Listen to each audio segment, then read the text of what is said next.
Boo ah, boo ah.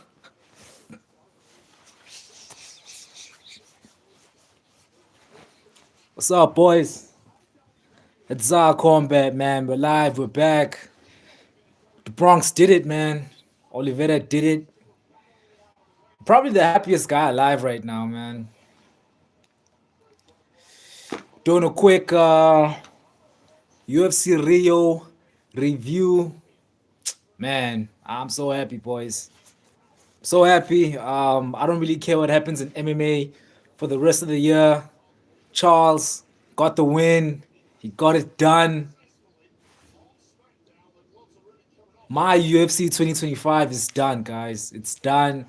I don't care what happens in MMA anymore for the rest of the year. The Bronx got the win. My brother Random in the chat. Yo, Random, that's it. Lapha banjani? Hope you're good, man. He did it, boys. He did it. Um, but with the card, I got to actually watch the card again. I remember Random, you were in the chat. I got to watch the card, and it was a great card. The prelims were amazing. The prelims were amazing. The main card, not so much. I expected more from the Vicente Luca versus Alvarez, and I was hoping Diego, what's his name, Davison Figueiredo, was gonna be more active, but he turned into a wrestler, so that disappointed me. But don't care. Oliveira got it done.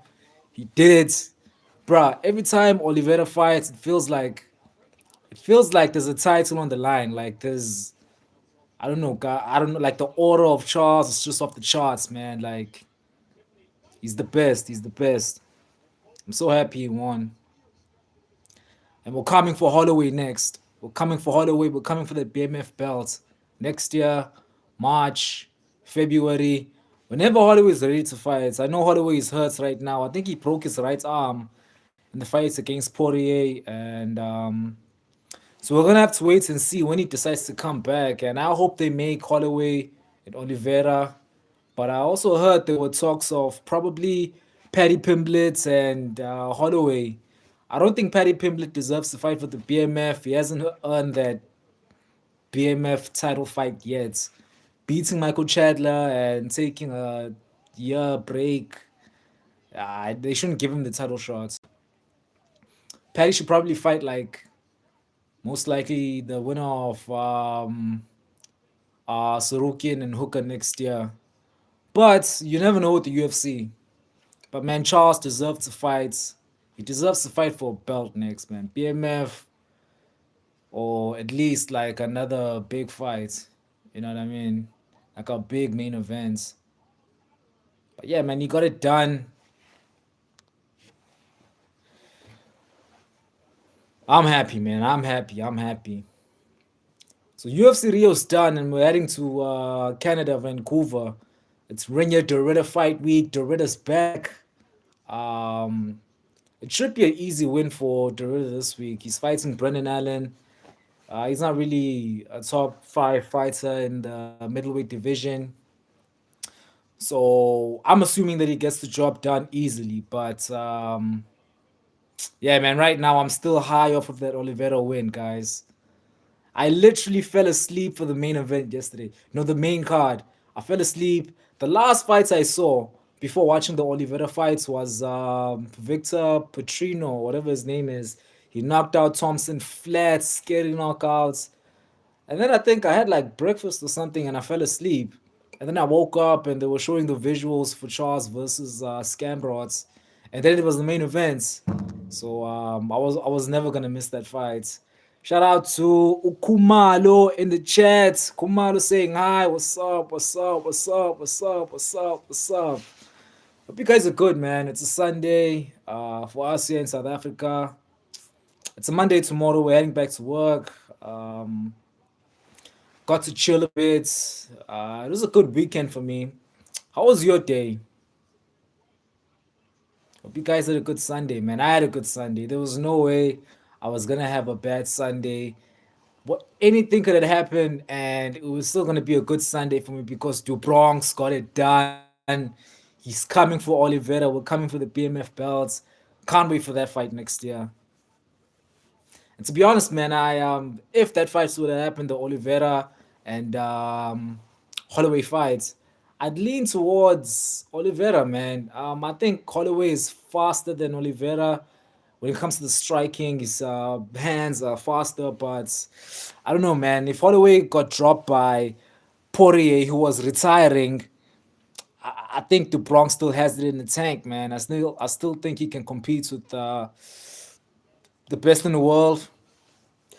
Excuse me. I think his ground game is going to be a problem for Holloway.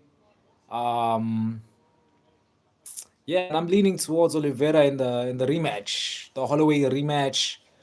It'd be cool to see Oliveira with the belt again.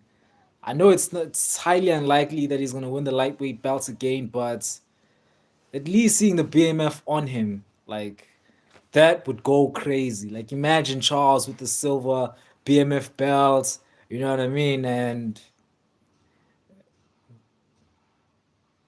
yeah, man, I want to see Charles get the BMF belt.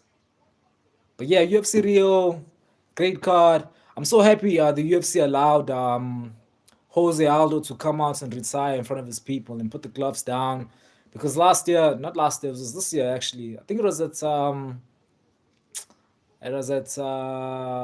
a card in Canada as well. UFC. I can't remember the card. The Bilal Muhammad card. It was the Bilal versus JDM card. I think it was. Aldo fought Zahabi. I think his name is. It was kind of a sad retirement because you could tell he didn't want to walk away, but the weight cuts and flying across the world to fight was kind of too much for him. He's older now. I think he's like 40 years old, so kind of he had to retire on the spot. But coming back to Brazil, having the walkouts, his family there, putting the gloves down, it was a cool moment. My second best moments of the night, besides Charles winning, was the Jose Aldo moment. But yeah, man, the main card delivered. It was great. Um, Watching Oliveira like run into the crowd and hug his people, feeling like prime Jose Aldo. That was great. It was great to watch. It was amazing actually. So yeah, man. Du Bronx got the belt. He got it done. I'm gonna post my reaction. I'm gonna post my reaction uh, to the uh, to the um, to the Oliveira fight. It was crazy. I was watching my reaction all day. It was actually funny, man. So keep an eye out. Keep the notifications ready. I'm gonna post it soon. As soon as we're done here, I'm gonna post the video, and on Instagram as well. If you have Instagram, go follow me. It's Zar-Kombat, Zarkombot, BAT.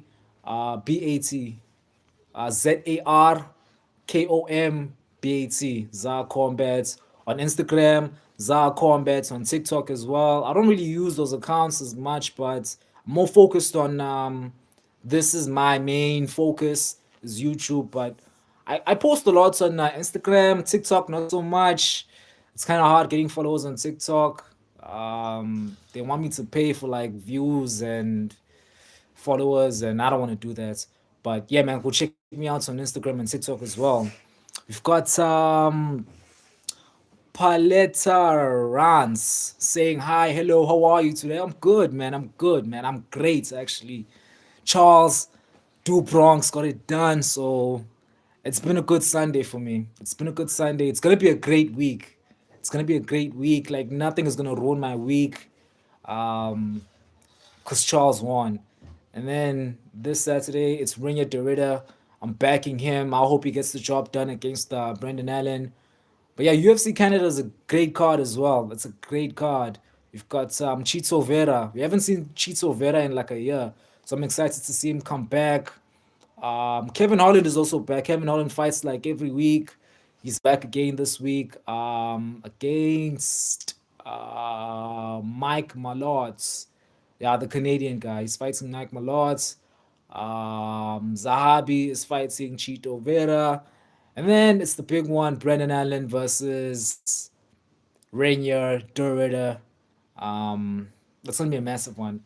I think the winner of this fight this week, the winner of Brendan Allen and Rainier Derrida, is most likely gonna fight DDP. I think. I know if Rainier Derrida wins, he's definitely gonna want the DDP fights because he likes to stay active, and it's kind of obvious that the UFC are gonna give Nazardini Imavov the title shots at middleweights. So I hope Bring It Dorito wins because I know if Brandon Allen wins, he's not gonna want any other fight besides the Khamzat fights. He's gonna stay on the sidelines and wait for the title shots. He's not really an active guy anyway. So yeah, man, this week we're all backing Ring It Dorito.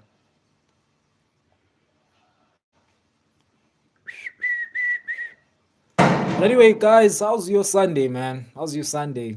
Was it chill? Went ball now. I'm full. Went full Alex Pereira mode. I'm Alex Pereira now with the bald head. Can't even grow my hair anymore because you guys were trolling me when I had hair. You told me I look like Jordan Levitt. It's probably the most like insulting thing anyone could ever say to me is that I look like a gay guy. So I'll never grow hair again because of someone that was in the live chats a couple weeks ago. I can't remember who he was, but that was a funny comment. He's like, bro, I had like a full afro, dog. It's like, yo, you look like Jordan Levitt, man. It's like, no, hell nah. I cut my hair the same day. So since then, like, I haven't really grown my hair, but yeah, man, dude, Bronx did it. It was a solid card in Rio. It was a kind of funny when I was watching the main card and the prelims later earlier today. Um, a lot of the Brazilian fighters lost, and it was funny when they would lose, and the whole crowd would go silent. Like Brazil is loyal to their fighters, man. They're one of the most loyal fans out there. Like if doesn't matter even if you get the KO, you got a crazy KO, but if you're fighting a Brazilian, you're not gonna get a reaction from the crowd. You're not gonna get any reaction from the crowd if you're beating anyone that's Brazilian in Brazil. So that was funny to watch, and something else that was kind of weird was watching Scambrot run to the cage. I don't know why he was running. I don't know why. Maybe he was trying to get that Hamza Chimaev aura. I don't know, but that was kind of weird. You almost fell. You almost fell, and you almost didn't make it to the cage. That was insane. He was that scared of the Brazilian crowd, maybe throwing things at him, but that was kind of funny. And then watching Charles walk out with the serious face, and everybody trying to touch his hand. Like that Superman meme, that Man of Steel meme, where the people are touching Superman. That's how it looked when Charles Oliveira was walking out. Everyone had their hands out, trying to touch the goats. It was crazy, man. It was crazy. And then him walking in, hands up, everyone embracing him. Yeah, the order was just off the roof, man. It was off the roof. First round, I was kind of scared because it kind of looked like Scambrots was kind of touching Oliveira on the feet, which was something I was not expecting at all. Oliveira is one of the greatest strikers that I've seen in the division. And shout out to Gambrot, man. He really upped his stand-up game. He was able to kind of touch Oliveira with the jabs and the right hooks. So big ups to him. But it wasn't enough. It could never be enough. It could never be enough for my goats. There was nothing he could do. There was nothing he could do to stop Oliveira from winning in front of his people, man. Come on. He had his father there, he had his children there, he had his wife there, his entire family, so there was no way he was gonna lose, man. No way. It was a cool fight though. Who do I have for Rainier Dorita versus Brendan Allen? Man, I'll tell you this. Rainier Dorita is, I think, like the second most active fighter in the UFC, right behind Marab. Yeah, he's the second most active fighter right behind Marab. Like he had his debut last year against Jared Mearshart, and then it was UFC 311. He choked out Kevin Holland, and then it was who's that guy? Bo Nickel knocked out Bo Nickel, and then it was what's his name, Robert Whitaker, and then now it's Brandon Allen. 5 fights in less than a year. The activity is crazy, man. So I'm leaning towards Rainier Dorita, but when these guys are so active, like you never really know, because there's a lot that goes on behind the scenes we don't see, injuries in training camp. So if Rainier Dorita is like, if he's got like, he had a good training camp and he wasn't hurt, I'm leaning towards him, man. I think Brandon Allen is not on his level at all. Rainier Dorita, a former one championship, two division champ. Um, yeah, man, and the level of competition is just different, man. Robert Whitaker, Kevin Holland, Bo Nickel, and you look at the record of Brandon Allen, it doesn't really, like, there's no big names, you know what I mean? He had that fun fights with Marvin Vittori, though. And if you're taking Marvin Vittori to the distance and it's a competitive fight, it's most likely that you're not gonna make it to the top of the division, because everyone in the top five dominated Marvin Vittori. Adesanya dominated him a couple years ago. Robert Whitaker embarrassed him in Abu Dhabi a couple years ago. He hasn't faced DDP, Andy Marvov, but yeah, man, I'm leaning towards RTR. I'm leaning towards Rainier Dorita. I want Dorita to win, guys. I really want him to win because if he wins, I guarantee you this. There's no way the UFC are gonna miss the opportunity to make DDP versus Rainier Dorita. That would sell out an arena anywhere in the world. So I'm hoping Dorita wins, man. I'm hoping he gets it done by finish. Yeah, we've got FK Kumo in the chat saying hi. What's up, man? What's up? Hope you're well. Saying my dream is to be a soccer or rugby player. I mean, I'm assuming you're South African. Kumo, that's a South African name. So, I mean, being a guy in South Africa growing up, you definitely want to be in soccer or rugby. I was a big soccer fan growing up. Daonga for life. I don't watch soccer as much as I used to, but I'm still Daonga. Like whenever Kaiser Chiefs, Sundowns are playing, Kaiser Chiefs, Pirates, the big games I watch, but I don't really follow soccer anymore. So yeah, man, being a guy in South Africa, being a South African boy growing up, you always either want to be a soccer player or a rugby player. Like rugby, I don't really follow rugby that much, guys. I'm not even gonna lie. It's got so many rules. Like sometimes I get confused. But my cousins are a few years younger than me, and I'm in Durban, so we went to see. I think it was like earlier this year, the Sharks versus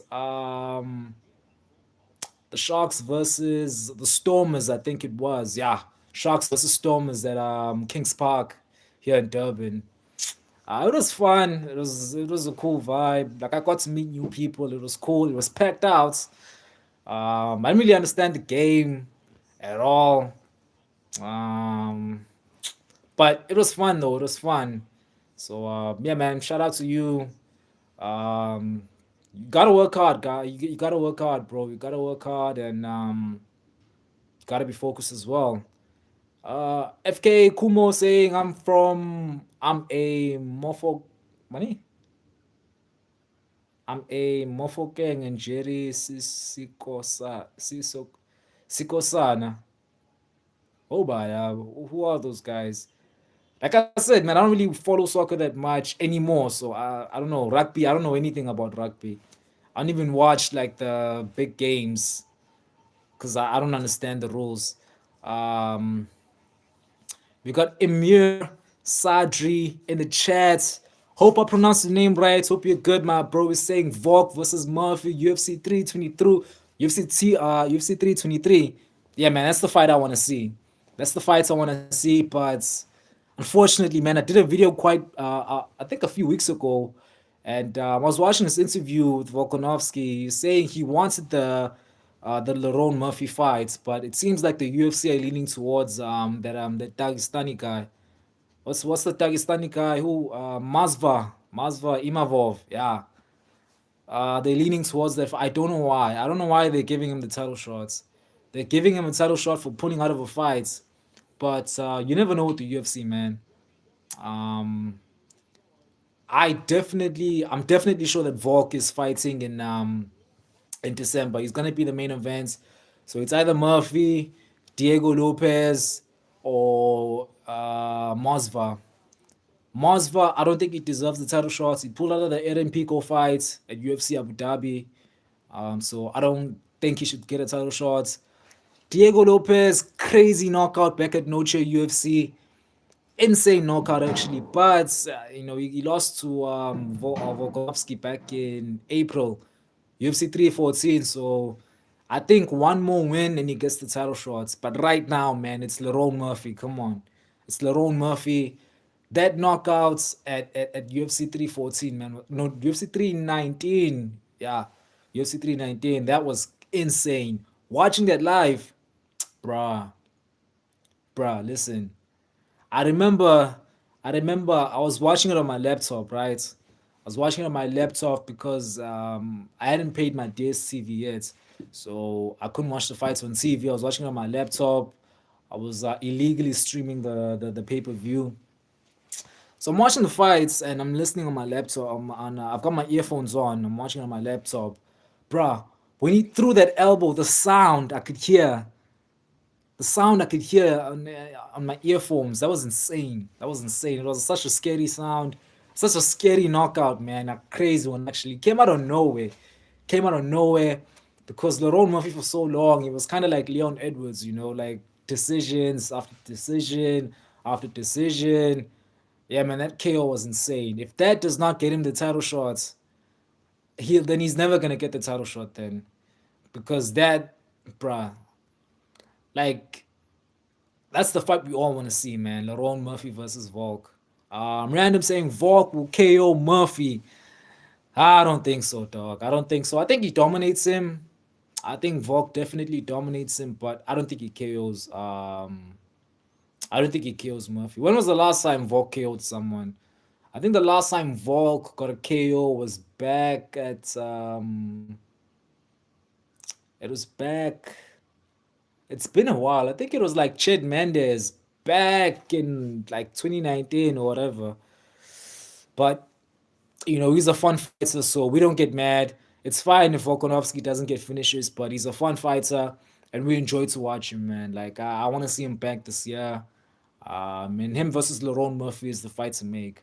That's the fight to make, and I hope the UFC gives us the fight that we want, man.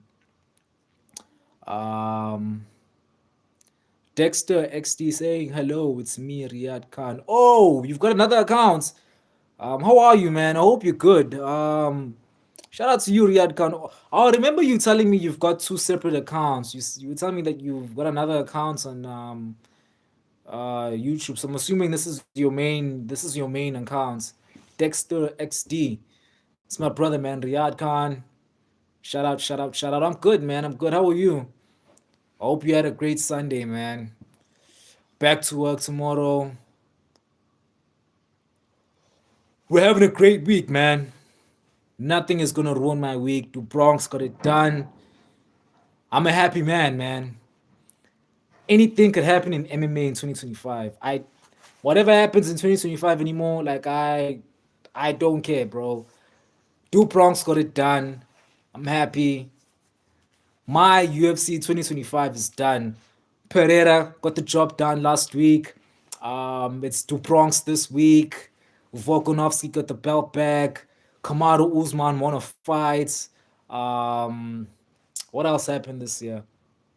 What else happened? Marab is basically the GOAT now with bantamweights. So shout out to Marab. Bro, it's been an awesome 2025. And we've still got UFC 321 left. Tom Aspinall, Cyril Gane, and then it's UFC 322. Insane, insane main events. A main event that, there's a lot at stake. UFC 322, JDM and Makachev. That's a big one. That's a big one, bro. Um, Emir saying was an insane KO. Yeah, that Lerone Murphy came out of nowhere, mogged Aaron Pico. It's kind of crazy, man. Every time these guys from Bellator come into the UFC and they're getting all this hype and the UFC is putting them on pay-per-views, like they just kind of get embarrassed.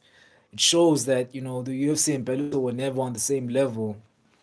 They were never on the same level. Like the only fighter that came from Bellator that has actually done good is MVP. Michael Venom Page. Everyone else is just getting lost, is losing. They're getting knocked out. Chandler also did well in his debut, but then, kind of lost every single fight after that. So, yeah. But I hope we get Volk versus Murphy for UFC 323 in December. I also heard that Sean O'Malley's on that card. I heard Sean O'Malley and Song Yadong is in the works for that card. And then obviously Joshua Van, Alexandre Pantoja is also on that card. So it's looking like it's gonna be a great card, man. Random saying, I'm out. Need to wake up at 5 tomorrow. Thank you, my brother. I mean, I understand it's a Monday. I'm going back to work as well. I'm waking up at 5. It's kind of vibing with the guys, with the boys a bit before I head out. So thank you again, man. You're always in my live streams. I appreciate the support, my brother. Thank you, and you have a great week, man. I'll see you later during the week when I'm live again. Hopefully. Thank you, my brother. Random. Shout out to Random in the chat. He was with me yesterday, no, earlier today for the Oliveira fight. He was with me yesterday and the day before when I was going live. So shout out to Random, man, a big supporter. I appreciate it, my brother. Hope you have a great week and thank you so much, man. We've got Bermuda. Money Bermuda 777. Say sure. March, batsini. Where you from? Sethekwini, bro. Sethekwini. Sethekwini, Durban. Ethekwini. Emir saying Bellator got fraud checked. Yeah, man. Fraud check. And like I'm not even gonna lie, like in that fight, the Lerone Murphy versus Aaron Pico fights, I was kind of picking Pico because I was watching. I had never seen him fight before, but I was um I was watching his highlights and he was getting all these crazy KOs back in Bellator, and I was like, man, like Lerone Murphy be cooked, but you know he got fraud checked, spinning elbow out of nowhere, hammer fist, and yeah, man, Lerone Murphy definitely deserves the title shots. He definitely deserves the title shots, and I'll tell you this, man, him versus Alexander Volkanovski. That's gonna be a competitive fight. Lerone Murphy likes to fight from the distance. He manages his distance well. He likes to strike from the distance. I can guarantee it's gonna be a fun fight. So that's the fight we want to see, man. I don't know why the UFC wants to give Imavov, Masva the title shots when he hasn't earned it. So we're gonna have to wait and see, man. Uh, 777 saying I knew it. Much love from Protea, my brother. Shout outs 012. I think, yeah, Pitor 012. Shout out, my brother. Shout outs. Thank you so much for joining the chat. Again, guys, if you just joined, we're kind of just doing the UFC Rio review. Charles Oliveira, the GOATs, my GOATs, my favorite fighter won. I'm so happy. Like and subscribe, man. Like and subscribe. We're getting my subscribers up. So, if you love MMA, you love the UFC. This is what this channel is about. But every time I go on live, kind of talk about MMA, UFC, boxing, or we can just talk about life, whatever, man. Just hit the comments below. Let's vibe out. Wheezy too tough in the chat. Shout out to Wheezy. Dexter, Riyad Khan. Shout out Riyad Khan. I'm planning on learning different martial arts because I'm tired of getting bullied. But I'm only gonna use it for self-defense. I'll tell you this, guy. I'll tell you this, my brother. I'll tell you a story um, from a personal story of mine. Like growing up, bro, I used to get bullied a lot. Like I used to get bullied a lot, and I used to get bullied a lot, man. And back when I was in grade nine, yeah, grade nine, that was the first time I watched MMA. The first fights I ever watched. Like I was literally chilling at home at the time, and I was with a friend of mine, and we were just scrolling through the TV, right? We were bored, and then I opened Super Sports, Super Sport Action, and I saw this fight between these two big guys. Not even both of them. It was Yoel Romero versus Robert Whitaker, the first fight. So, like, I was looking at Joel Romero, and I had never seen anything like him. He was he was like, bruh, like the his muscles had muscles. Like, I was so shocked, and he was throwing like flying knees. I had never seen that before. You know what I mean? And my friend and I, we were watching. We were like, "What is this?" And then they were going to war, bro. And that's when I fell in love with MMA. And at the time, like early high school, I was getting bullied a lot. Turns out there was actually like a gym not far from where I live, and I got to do boxing. I got to lift weights, and that really allowed me to gain a lot of confidence in myself, and it allowed me to not really be scared of any other guy at all. So I did that. Started training boxing, and by the time I was like in grade 10, I told myself that, you know, if I ever get bullied again, there's no way I'm gonna allow that. And yeah, man, it worked out. Like every time, the older guys would try and bully me, like I would fight them, bro. Like I'd go to war. Like there was this one time in grade 10, like I literally like fought like seven guys at the same time. I'm not bragging, but anyone that knows me will tell you. Anyone that went to school with me would tell you. Yeah, man, we had like a crazy fight, and it was one of the I'm not even gonna lie, it was one of the happiest days of my life because my self belief proved me right. When I started training, I believed in myself that there was no way I was ever gonna be bullied again, and I was not gonna be scared of any guy. And when I was getting bullied again, and I started learning boxing and training MMA, and I beat up those guys, like bruh, like I, it was one of the happiest days of my life. Plus, you know, I got like a lot of girls because of that. So, you know what I mean? There's also that. So, my advice to you, Riyadh, is to continue training. And yeah, man, I mean, you got to stand up for yourself. If you're not going to stand up for you, no one else is going to. You know what I mean? Like the next time they try and bully you, punch them in the face. They come up to you, they invade your personal space, punch them in the face. And if you gotta go to war, then you gotta go to war. You know what I mean? It's either you're gonna win or you're gonna lose. Either way, you're gonna find out. You're gonna find out whether or not, you know, you can fight or not. But one thing I can guarantee you is that once you punch someone in the face, they will never bully you again. So my advice, please train, because you are training to defend yourself. Do train. Um, it'll change your life for the better. It'll change your life for the better. Yeah, that's my advice, man. That's my advice coming from a person that used to get bullied a lot, like a lot, bro, like a lot. And I'm seeing a comment here from Emir saying street fights is not the same as in the ring. Yeah, you're right. I had a problem also back then. I was fighting those guys. After school, like I would get told that the guy is waiting for me outside with knives, and you know, it was kind of dangerous, but it was a risk that I was willing to take. Me personally, it was a risk that I was willing to take, and at the time, like I was so tired, bro. Like I didn't care whether I was gonna die or not, outside of school, but I was just so tired of being bullied. I told myself like if they invade my personal space, and they come up to me, then I'm gonna fight them, and I did, and I won.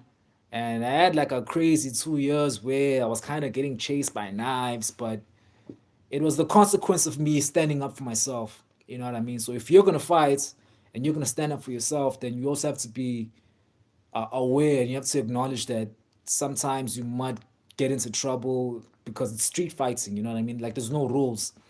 But my advice is to continue training, my brother, and whether you fight them or not, that's your decision. But training MMA, training boxing, that's gonna change your life for the better. So carry on training. Wheezy, we've got Zoel Bean in the chat. Shout out to Zoe. What's up? What's up? What's up? What's up? What's up? Hope you're good, man. It's a Sunday. We're chilling. Olivera won, man. I'm the happiest guy alive. Wheezy Too Tough saying I do boxing. My favorite fighter is Javante Davis. Man, Javante Davis is kind of scamming us. He's fighting Jake Paul next. Doesn't make any sense. I mean, he's getting a lot of money, so I understand that. But man, like he should be giving us the Lamar, the rematch with Roach. That's the fight we want to see. That's the fight that is gonna do something for his legacy. Excuse me, but he's choosing money fights. I don't know, man. Boxing is kind of weird right now. Me, my favorite boxer right now, it's still Canelo Alvarez, man. I know he lost to Terence Crawford, but it's Alvarez, bro. It's Alvarez, and there's a South African boxer called Kevin Lerena. Actually fought Dubois once, so he's a heavyweight. So those are my two favorite fighters. My two favorite boxers right now is Canelo Alvarez and Kevin Lerena. Dexter Riyad Khan saying thanks. I appreciate your story. Thank you. Good night. Need to stand up for myself early tomorrow. I mean, if that's the decision you're gonna make, then just know that there's gonna be consequences because it's street fighting. There's no rules. So if you're ready for that, then all the best, my brother. I was like at the time, me, I was so tired, dog. Like I was getting bullied so much. I was so tired. I told myself, I'm gonna fight these guys. I don't care what happens after school. I don't care what happens, but I'm fighting these guys, and I did. And now I've got a story that can tell my children one day. So all the best to you, man. But either way, like continue training MMA, continue training self defense. I feel like as a man, this we should all do some form of mixed martial arts, whether it's boxing, kickboxing, Muay Thai, jiu-jitsu, wrestling. Like it helps, you know what I mean, to kind of take out that anger that we all have. So yeah, man, continue with the boxing. Punisher in the chat saying, "Yo, what's up, bro? I'm good, man. I'm good. How are you? How are you? It's good to see you in the chat, man. Um, Shout out to Punisher, man. That's my brother all the way from UAE.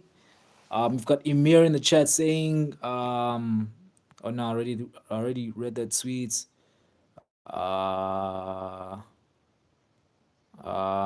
Wheezy Too Tough saying, I do boxing. I already read that one. Wian saying, do you remember me? Can you remind me, bro? I don't think I remember. I remember seeing your name come up on the live, but I don't remember what we talked about, bro. Can you please remind me? Are you South African though? I think you're South African, dog. I think you're South African. I can't remember. Just remind me, please. I'm so sorry I forgot. Please remind me. Um, Punisher saying, "Boy, getting new viewers. Let's go. Yeah, man. We're running it up. We're running it up. We're running the viewers up, man." Um, the Punisher saying, "Every day, the moment my eyes open, I've done this for 2 decades, dedicating my life to it.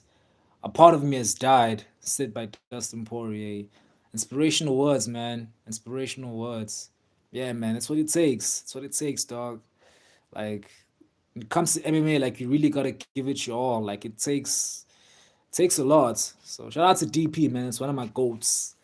Kevin Lorena is really good. Yeah, man, he is. And he hasn't really done well when it comes to fighting the best in the world, but He's still one of the best in the world, and I like his fight style. He's a really good fighter, a really good boxer. Um, Punisher with the story saying, "Man, my last year in school had some crazy law. My name literally went from a nerd to a fighting nerd. Good time." I want to hear that story, man. I want to hear that story. What happened? So you got into fights? Yeah, me too, man. Me too. Like those last like 3 years were kind of insane. I went from like being bullied every day to being literally scared of. But even the teachers couldn't look at me in the eyes. That was kind of insane. But um, yeah, man, I don't regret standing up for myself. That's something I will never ever regret, standing up for myself, because it showed me a lot. It showed me a lot. It proved me that um, you gotta stand up for yourself. Oh yeah, Wien. I asked you asked me if I speak Afrikaans. Yeah, and now I remember. Yeah, I remember you were in my chats a couple weeks ago. I think it was. So yeah, man. But still, ek nie praat Afrikaans. Ek nie verstaan Afrikaans. Nah, I'm just joking, man. I'm just joking. Like I can understand, but I don't speak Afrikaans. Like the last time I did Afrikaans was like way back in, I think it was like grade 9. I think it was. Yeah, it was grade 9, and the only reason why I did it, like by the time I went to grade 10, I switched to Zulu. Like there was this girl in this Afrikaans class and a Zulu girl, and she picked Afrikaans, and I just wanted to get closer to her. So grade 8 and 9, like I tried so hard to get to know her, and yeah, by the time I got to grade 10, I was like, bruh, I was like, now I'm switching back to Zulu because Afrikaans was so hard. Well, it wasn't hard, but it's just Zulu was easier for me because I already speak Zulu, I understand Zulu, and I knew I could get better marks in Zulu than in Afrikaans. And besides, I kind of just thought that, doing a subject because of some girl was just, it was whack, you know what I mean? So I switched classes and I went back to Zulu. Punisher saying, okay, let me hear the story from Punisher, my brother. Basically, we had this weekend, these weekends, Thursdays, where the whole grade literally had Fight Club championships going on. Wow. And I defeated 7 people to be the middleweight champ in my school. This is obviously away from teachers. That's crazy. That is crazy. Bro, that's crazy. The fact that we actually went to a school where people were watching MMA, like when I was in school, man, like no one was watching MMA. Like it was new to South Africans. Um, like back in like 2019, 2021, 2020, like no one was watching MMA. Like right now in my country, they only started watching MMA because Dricus was the champion, so that's how they got to know the sports. But man, when I was watching MMA, like remember when Adesanya was having that fight with Gastelum and he was knocking out Robert Whitaker. I was always coming to school and talking about MMA, and it was like people thinking I was crazy because they didn't know what I was talking about. Even when Kamaru knocked out George Masvidal, and when Adesanya knocked out Pereira, I couldn't even talk about it to anyone in school because they weren't watching MMA. So at least you went to a school where they were watching MMA and you were having fights, bro. Like I would have been, bro. That would have been so. I wish that could have happened in my school. But that's crazy. Having fights, like a fight nights, kind of like Fight Club. You know the movie Fight Club? That's what you guys were doing back in school. That's insane. Must have been a vibe, man. Must have been crazy. And you were fighting for the middleweight belts in high school. How big are you, bro? You were middleweights in high school. That's insane. So you're a big guy, huh?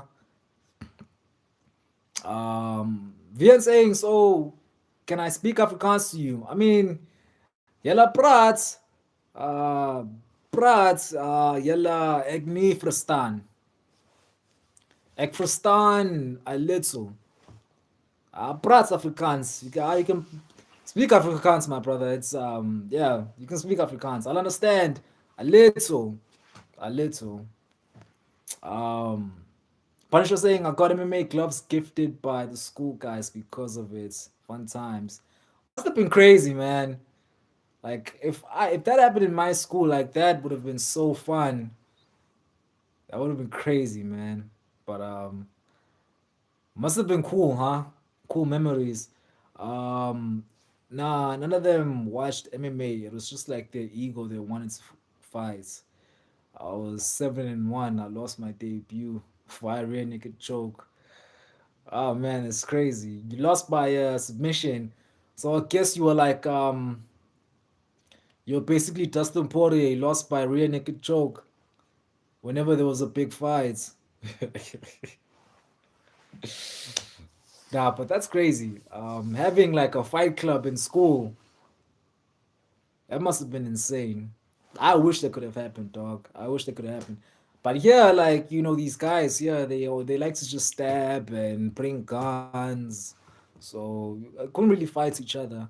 Like even with me fighting, like I was taking a big risk actually fighting the guys I fought when I was in high school because I was just tired of getting bullied and I was taking a risk because anything could happen outside of school. I could get stabbed, I could get shot. It was crazy. Like I used to get chased by guns, bro. Like when I was going to the taxi rank to go and catch a taxi, like some of the guys would see me and start chasing me all the way to the mall. Like crazy, crazy times, but it was fun as well. It was fun as well. So yeah. But yeah, I'm saying bye, donkey. Thank you to my brother, and thank you for joining me, man. And the guy who defeated me is now my best homie. We both even train together. I mean, it only makes sense, right? You fight a man, then you gotta be friends. Especially if it's a fair fight. If it's a fair fight, there's no knives, no guns. Then you have to be friends. You know what I mean? You have to. A lot is dirt by yella. See now, yella prat, yella ek nie verstaan now. Yo lot is dirt by yella. I'm not even gonna lie, dog. I don't know what that means. Bro, it's been such a long time since I did Afrikaans. Like I forgot everything I learned. Everything. Um okay, man. Chats, if you just joined, we're doing the UFC Rio debut, UFC Rio card. We're reviewing the card. Charles won, man. To Bronx won. I'm happy. Make sure you subscribe, man. Subscribe to the channel. You love MMA, you love UFC. Subscribe to the channel, man. Punisher saying I was 5'11", 80 kgs right now. I'm trying to cut back. I'm trying to cut down to 75 for welterweights. Well, that's cool. Man, what did you do? Why were people with guns behind you? Nah, that's what I'm saying, man. It's like I was getting bullied by these guys, right? That were way older than me. Like those guys that have been in school and they fail and um you know what I mean? Like they're still in school. So it's kind of like wait, it was like guys in their 20s in high school. I was like 14, 15 at the time, and they had been bullying me for a while, and I was just got tired, you know what I mean? And I'd been training MMA, I'd been training boxing, so I kind of made a decision to kind of fight them. Like they literally came up to me in class, right? I was in class, they came up to me and kind of just started pushing me around, you know what I mean? And I just made a decision to fight them. I threw a left hook, landed on someone, and then boop. It was kind of like someone hit me in the back of the head, and then there was fists everywhere. I remember throwing a left hook and seeing someone drop to the floor, and then there were all these other guys kind of jumping me, and I beat them. It was crazy, man. It was crazy. Like there were chairs being thrown.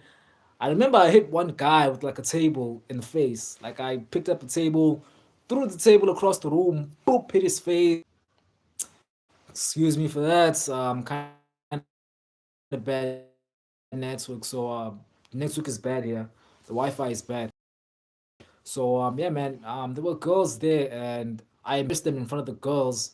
So they got mad. So after school, man, like I would catch a bus to go and drop me off at the taxi rank, right? I got to the taxi rank, man. I remember someone had told me I should watch out the guys that were looking for me.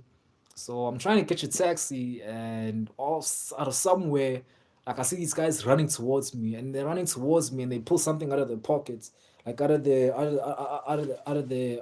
jackets. Boop, and it was a gun, bruh. It was a gun. The way I ran, there was a mall not far from the taxi rank. I ran for my life, bro. Ran for my life. And I don't know whether it was just to scare me or they were serious. I don't know, but I didn't take any chances. Like they were cowards. They lost a fair fight. It wasn't even fair. It was like 7 against 1. You know what I mean? Luckily, like some of my boys were in there, so they came and supported me and they fought back.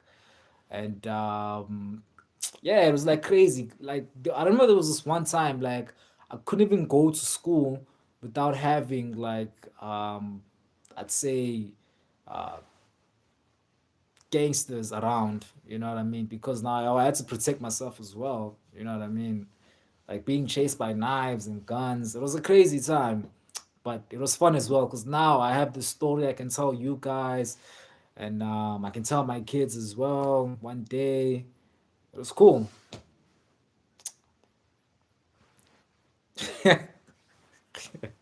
But I should say, this nigga had a war going on. Holy shit, that sounds hella fun.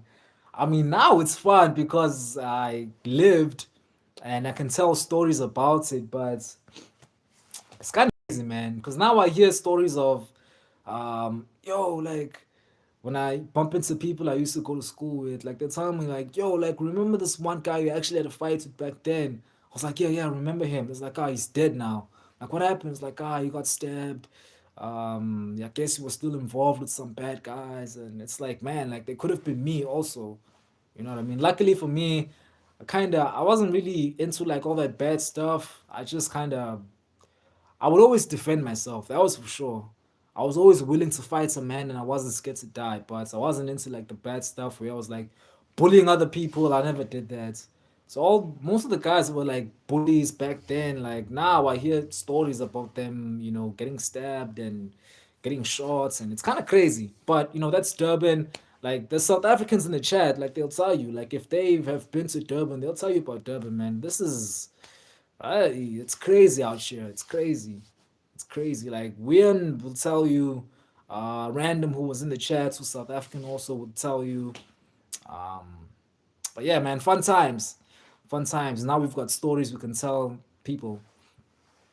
Wian saying it says in the Bible, God says that those who believe me that raised Jesus from the cross in 3 days will be saved. Shout out to the biblical verse. I asked how late is it now by you. That's a question from Wien. It is 10:30. 10:30 Sunday. I think I've got like 30 more minutes left in the chats, and then I'm probably gonna go to sleep, man. I mean, it's a Monday, back to work. So yeah. Um Punisher saying your parents raised you right, brother. It's crazy, man. My mom actually. I've only got my mom. So yeah, she raised me right, man. Definitely raised me right. And also me, man. I just kinda like I grew up around like a whole lot of bad stuff and I knew what I didn't want to become. I kinda knew the person I wanted to be. So it was also like me disciplining myself, you know what I mean? Just kind of like, okay, I'm seeing all these people that are doing bad things. Like I remember at a younger age, like just watching like drugs being sold, like girls selling themselves, and like a whole lot of crazy stuff. And I was like, that's just not what I want to be. That's not what I want to become. So I just never did that. You know what I mean? But yeah, I've got crazy stories, man. Like I've got a whole lot of crazy stories I could tell you, but that's for another day. Like I'll tell you that when we're talking on Instagram. But yeah, chats, if you just joined the live, we're doing the UFC Rio review. Two Bronx, Oliveira got it done, man. He got it done. I'm happy. I'm happy. Anything could happen in MMA this year, and I wouldn't really care. Charles got it done. My week is gonna. I'm gonna have the best week ever. Like nothing is gonna ruin my week. I'm so happy, guys. Charles got it done in front of his people.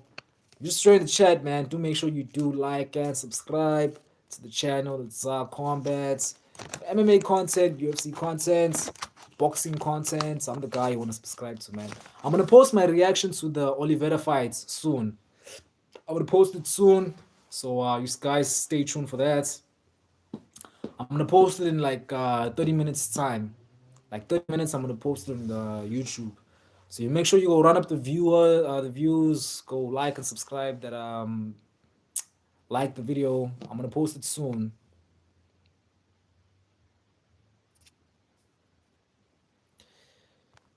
We are saying good night, my brother. I'm going to bed. Maybe see you tomorrow when you're live again. Thank you so much, my brother. Thank you so much for coming back, and joining us. It's been a vibe, man. And for you, my brother, next time you come on here, you and me, we're gonna talk Afrikaans. You and me, we're gonna talk Afrikaans. I'm gonna try and remember some Afrikaans so that I can talk to you, so I can talk to, so we can talk properly. I'm gonna learn. I'm gonna remember some of the Afrikaans I learned for you, my brother. So thank you for joining the chat. And yeah, man, good night and have a great week. I'll see you. I'll see you. Maybe I'll be live. It depends. I don't really know, man. It depends on how busy I'm gonna be tomorrow. But I don't know. I will be live either on Monday or Tuesday. Monday or Tuesday, between those 2 days, because I always try to go live every 2 days, like every 2 days. So if I'm not live tomorrow, then it's Monday. Definitely. If I'm not live tomorrow, then it's Tuesday. But yeah, thanks for joining the chat, brother. Um, Punisher saying W, man. If I ever get into the UFC or any big promotion, I'm shouting you out for real. It's my promise. Shout out, my brother. I hope it's still going well with the was it Germany? Was it German the language you were trying to learn so you could go to that promotion in Germany? So I hope you're still training, bro. I know you said you were cutting weights. Um, I didn't think you were a big guy. I don't know why I thought you were like a small guy. I thought you were like a bantamweight or something. In my head, I don't know why. It's crazy that you're a middleweight. But yeah, I hope you're still training. So thank you for the W comments, and I'll be waiting. I'll be waiting. I'll be waiting for that promise, my brother. I'll be waiting for that. Um, yes, yes. Chad, 305. 305 is back in the chat. He was picking scam broads. I was hoping I was gonna see you on my live during the fight. 305 was picking scam broads. He was saying scam broads was gonna 50-45 Oliveira. Imagine. This guy, 305, that's in the chat right now. That's in the chat right now. He was saying scam broads was gonna 50-45 my GOAT. Imagine.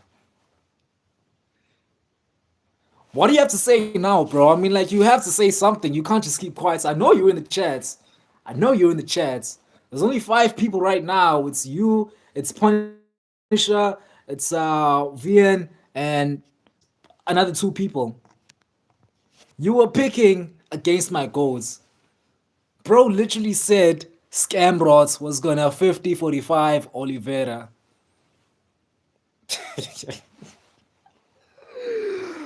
Ah, bruh, bruh. You gotta say something now. I mean, where you at? Where you at? Don't stay quiet, man. I'm waiting for your comments. Like, I'm literally waiting for your comments. There's 4 people now, so maybe he left. But that was crazy, man. He was literally picking scam broads, saying, nah, bro, Cambrods is gonna 50-45 Oliveira. Oliveira's washed. He's washed. There we go. The Bronx got me. But I always say Scammer will win by unanimous decision if the Bronx couldn't submit him. And that's what happened. Gambrot did wrestle with him, but got submitted. Nah, dog, nah, dog. But you were saying Scamrot was gonna 50-45 my GOAT in his hometown, in front of his wife, in front of his children, in front of his family. Come on, bro. You were wrong for that, but I forgive you. I forgive you for picking against Oliveira. Now you know never to bet against Oliveira. Now you know to never bet against Oliveira, man. Um, so what next fights will you talk about? Now we were just talking about the fight this weekend. Renier Dorita and Brendan Allen, UFC Vancouver. That's a big one. That's a big one. It's a massive one. I think the winner of that one is likely gonna get DDP next. But yeah, man. I don't. I think so. Wien, who's already left the chat now, saying, "Don't forget I liked and subscribe." Thank you, my brother. Shout out to Wien, man. Shout outs.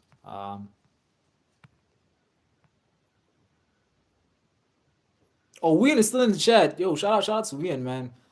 Um, 305 saying, I say it'll happen if he didn't get submitted, and I will come back soon. So you're leaving already now? Okay, thanks, bro. Like I'll see you. You know, never to pick against Oliveira. Never bet against Du Bronx, man. That's the goats. Um,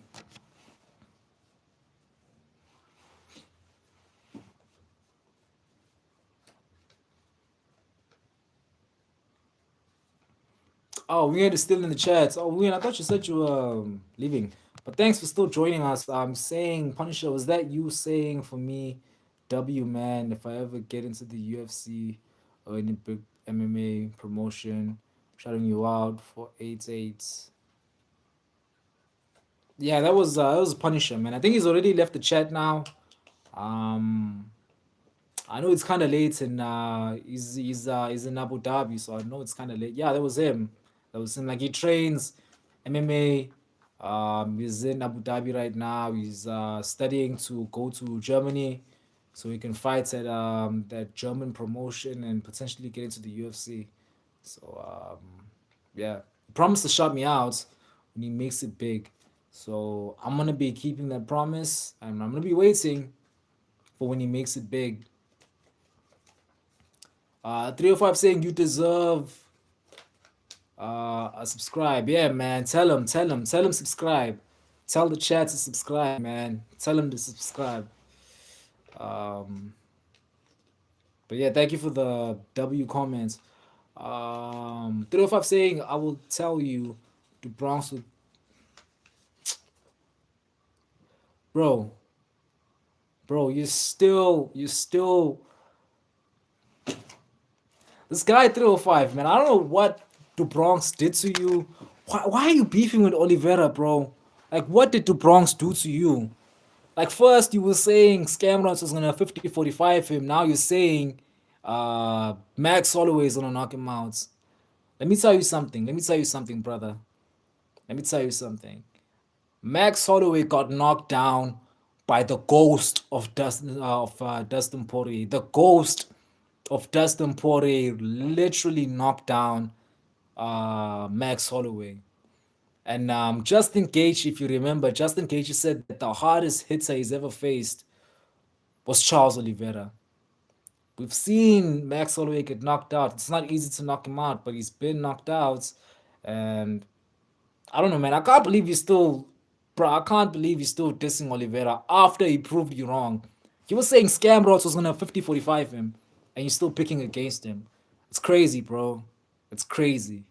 That is crazy, bro. But I hope the fight happens next year. And yeah, man, next year in March 2026, Holloway, Oliveira 2, BMF. It has to happen. It has to happen. It's time. We've waited long enough. It has to happen. Weird saying I'm still staying on live until my phone.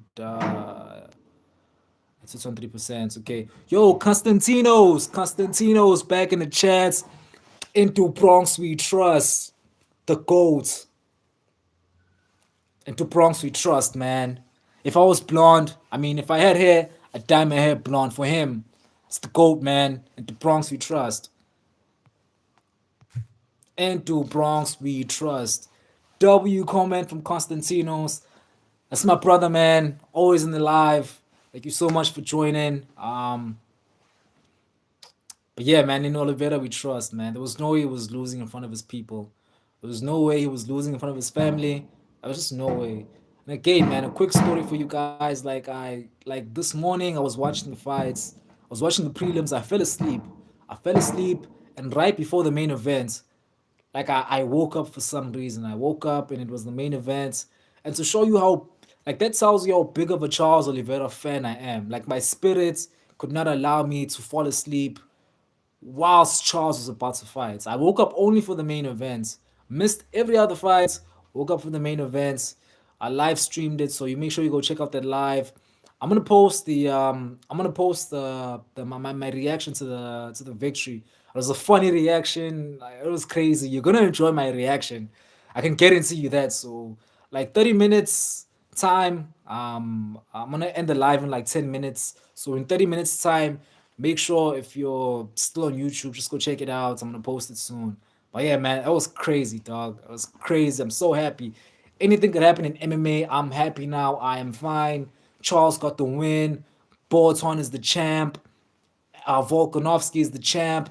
Diego Lopez is a savage. Marab is like the bantamweight goat now, bro. Peter Yan has a win. It's Bring It to Ritter fight week. Come on, it's peak MMA. 2025 has been insane, dog.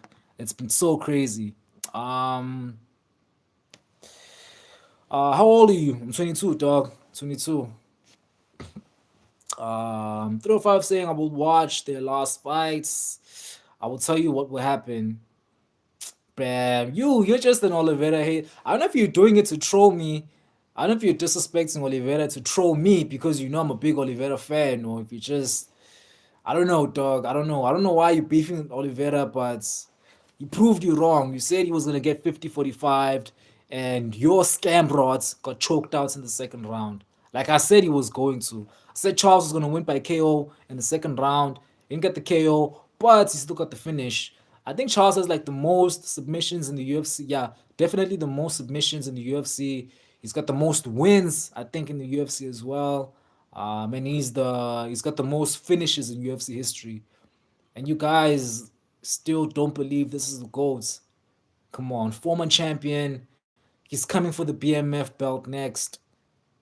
7-0 in Brazil. What else? He's got blonde hair. What else? He's got a Lamborghini. What else? He's got like 5 horses. What else? He's the GOAT. Come on, dog. Don't mess with the Bronx. Don't mess with the Bronx. So happy for Charles and also made me $200. Shout outs. I mean, I'm not gonna lie, dog. He made me some money as well. Luckily, like I had him winning in round two. I knew it was gonna be by finish, but I didn't know whether knockouts or submission. But I had him winning by I had him winning in round two, finishing the fight. So I got some few bucks as well. So yeah, he made me money and happy at the same time. Constantino said is whining with Doretta. Doretta is winning. Yeah, man. Like this week, I'm definitely backing Doretta because I want to see Doretta versus DDP. Like that fight, like the chaos that fight creates. I can't. I hope Rinya Doretta wins. Like I'll definitely be rooting for Rinya Doretta. Um, so yeah, all the boys are backing Rinya Doretta, man. We don't like Brendan Allen. We don't like Brendan Allen. We're picking Brainiac to Ritter. He's getting it done. And hopefully he calls out DDP. I hope he does. Because Khamzat is definitely fighting Imavov next. So it'd be a smart move for him to call out the number one contender right now, which is Still Knox. Um, Wian is leaving saying bye, good night, God bless. Shout out my brother. Thank you for being on the live with me. I will be learning Afrikaans just for you, my brother. So the next time you're here, we're gonna speak in Afrikaans, you and me. 305 saying, I tell you that Gamrot will win by unanimous decision if he didn't get submitted. Nah, Now you said I remember. I remember all the Charles Oliveira haters that come on this live. Like every time there's a Charles Oliveira hater, I always remember them. I remember specifically you yesterday, you were saying Charles is gonna get 50-45. That's what you said. You didn't say if he doesn't get the submission. No, you said Charles Oliveira is gonna lose. You said the wrestling of Gambrat is gonna be too much for Oliveira. You said Oliveira, my goats, is gonna get 50-45. I remember perfectly. That's what you said, man. You said he was gonna hit 50-45. Now you're backing away because Charles is the GOAT. I told you Scamrods was gonna finish in the second round. Nobody likes Scamrods. Bruh, I remember. I always remember the people that troll Charles Oliveira. Guys, I'm like the biggest Oliveira fan, at least the biggest Oliveira fan out here in Africa. I am, so all these Charles Oliveira haters that come on here and tell me that he's not the GOAT, that he's gonna lose. They tell me about Totoro, they troll me about Ilya, Toporia, it's fine. But I always remember. Um Rainier Derrida, DDP would be funny as fuck because they both are ass but keep winning. Yeah, man. I mean, that's the main reason why we all want to see that fight, right? It's because we don't know what's gonna happen. Like we genuinely don't know. But I think for me, man, for that one, I'd lean towards DDP. As much as DDP has this like awkward style, but I don't know, man. In his last few fights, like the second Strickland fight, the Adesanya fights, even the Rob Whittaker fights as well, man. He's kind of, I don't know, he's a bit more polished, and you can tell that he's always evolving. Rainier Torreda's striking is kind of crazy, man. Like that fights against what's his name, Robert Whittaker. Like the striking was so awful, bro. Like I saw him throw like I think it was like a running hammer fist. Like literally ran towards Whitaker to throw and miss a hammer fist. Standing up, ran towards him, threw a hammer fist, missed. But I'm not even gonna lie, man. Those knees, like he's got one of the best when it comes to kickboxing. I think he's like a he was a kickboxing champion as well. So like in the Netherlands or wherever he's from. But yeah, man. I know I'd lean towards DDP in that fight. Obviously because I'm South African, but besides that, like I still think like style wise, matchup wise, DDP's the bigger guy. DDP has the better experience in the UFC. And I don't know, man. I want DDP to win. I want to see him get the belt back. We don't like Hamzat. So yeah.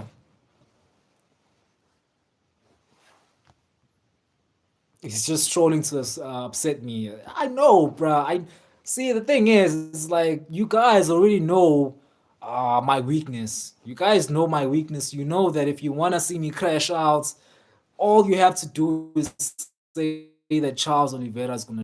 That's all you have to do, and I'm crashing out.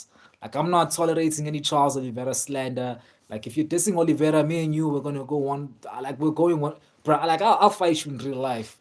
For Oliveira, for my goal, for the Bronx, dog, I'll fight you, dog. I'm not even gonna lie, man. But you guys already know how to troll me, so it's okay. It's okay. I get it. I get it. I get it, man. It's fine. Constantino saying, I mean, they're obviously not ass, but they're very unorthodox. Yeah, it is, man. Like the stand up is just it's like something we've never seen before. I don't know whether MMA like the MMA game is kind of changing or I don't know, but I feel like to be successful in MMA nowadays, that's kind of what you have to do. You know what I mean? Because if you're gonna come in here and you're gonna try and be you're gonna try and be an Israel Adesanya, or you're gonna try and be an Anderson Silva, or you're gonna try and be one of these other guys that have done great in MMA, you're gonna lose because the game has moved on from all these people, and you have to be unorthodox to get ahead in this game now. Because if you're gonna come into the game and you're gonna try and be like another fighter, then they've already done like there was already game plans on how to beat that fighter, and you're gonna try and beat that fighter, and then you're gonna lose. Even with Boaton, look at Boaton. Like, as much as Boaton is like, he's striking, it's clean, it looks good, but it's really unorthodox. It's not something we've ever seen before. Coming straight towards the guy, hands down, your hips are kind of like I don't know the way like your hips are kind of way back. We've never seen it before. You know what I mean? Yes, it's kickboxing, but even in kickboxing, like hands up, there's fundamentals. Hands up, you know what I mean? The hips gotta be a bit up. You gotta be bouncing around. That's not Boaton. He's unorthodox. The hands are down. He moves straight towards you. That's also unorthodox. That's why he's winning. You know what I mean? It's because he's coming with something different, something that people have never seen before. That's why they can't figure it out unless they choose to wrestle him. But yeah, man, like to get ahead in this game in MMA, you gotta be unorthodox. You gotta come up with a new style. You gotta be weird. You gotta make sure these guys can't figure you out. It's the only way you're gonna be successful, or at least that's what I believe. Um, Renier Derrida's only weapon is the knees and BJJ. I mean, yeah, that's what I've seen from him thus far as well. The ground game is insane. Um, and obviously those knees, man. Like, I think the best we've ever seen him throw those knees was against Bo Nickel. So yeah, man, he's got one of the best knees in the game for sure. What do you think about Islam versus JDM? Excuse me. Yeah, man, UFC 322. That's such a big card. Guys, I saw a photo on Instagram. Craig Jones has officially started training with JDM. And I'll say this, man, like Craig Jones was training Volkanovski in the first fights against Makachev. We saw the fight went down. You know, Volkanovski may have won that fight. You know what I mean? So, Makachev is moving up a weight class. JDM is training with Craig Jones. He's by far the best striker in the division, JDM. And then now he's got Craig Jones, who knows how to uh, uh, counter the Dagestani wrestling. I'm saying JDM. I'm saying JDM. If he had a proper training camp and he's not injured, I know he had like a problem with his. I think it's his arm. Kind of broke it a couple of times. So if his arm doesn't have a problem in training camp, I'm gonna have to say JDM, boys. I know it's kind of weird picking against Makachev, but kind of look at the resume of Makachev. Um, Renato Moikanto in like a week's notice, and then it's Volkanovski coming off of the couch, like a two. I think it's like a week's notice as well. And then he likely almost lost to that first fight with Volkanovski. And then who did he fight before that? I think it was like um, uh, yeah, I'm not gonna mention the person he fought before the first Alexander Volkanovski fight, but then the person before that, it was like I think it was like Bobby Green or someone. Um, so he doesn't have the best resume. I mean, the best name on his resume is Charles Oliveira, but it was Abu Dhabi, and the judges gave him the decision, so that's okay. Oliveira's the best name on his resume.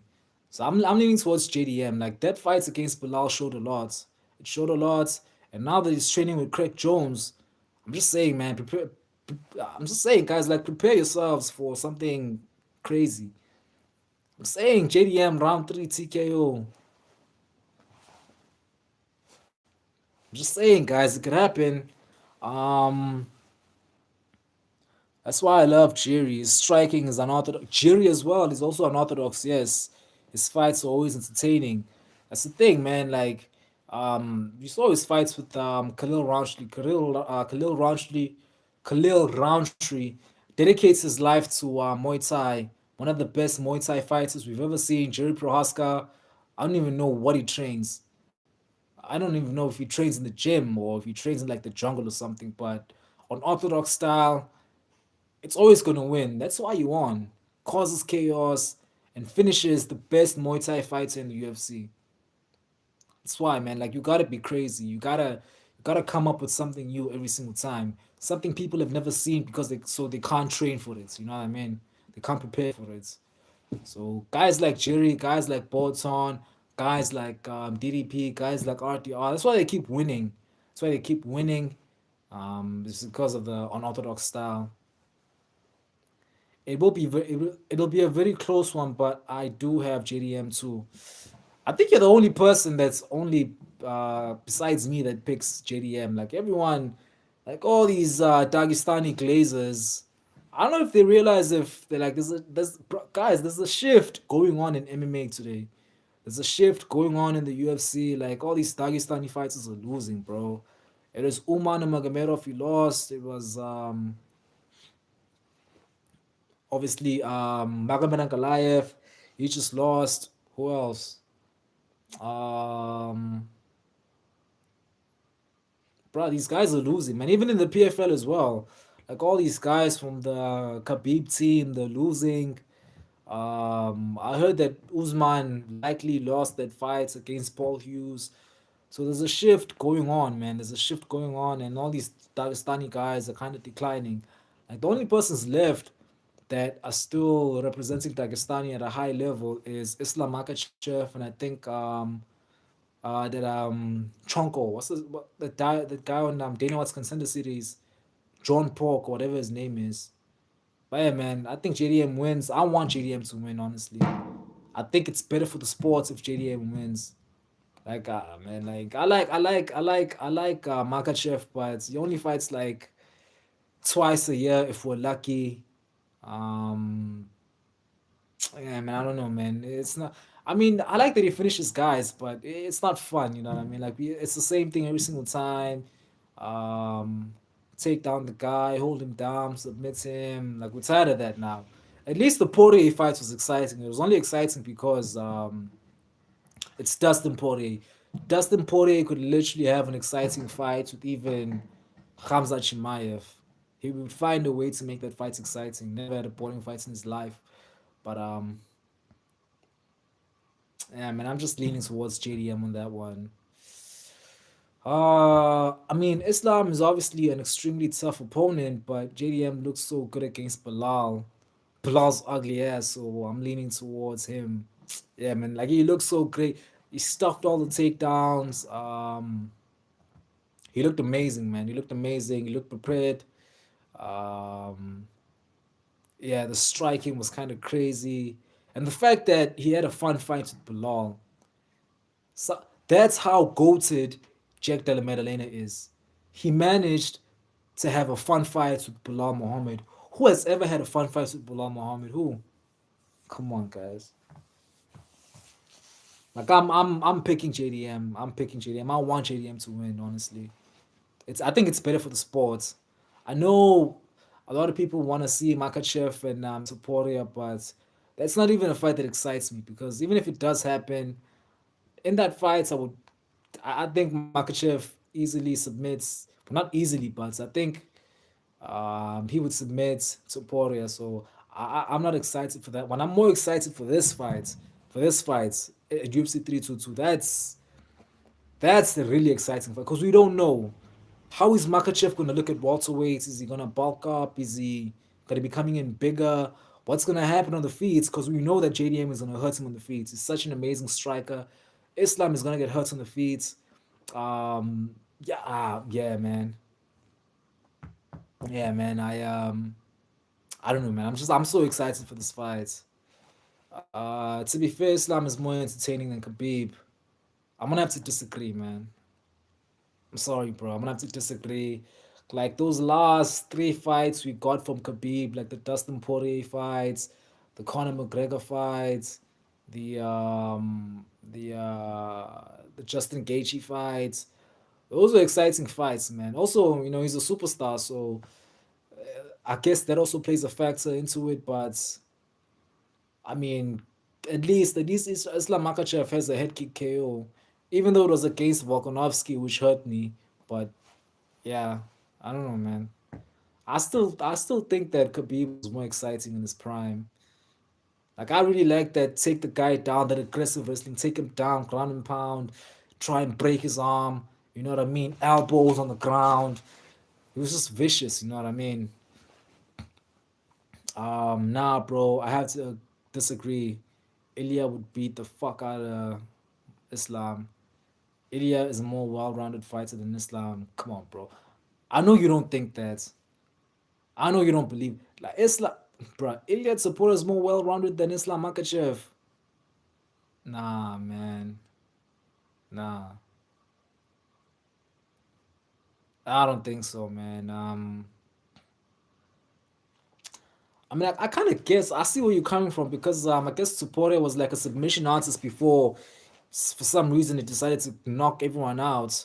But I don't know, man. I feel like Makachev is still more well-rounded, man. I feel like he's still more well-rounded. Okay, okay. Okay. Let's say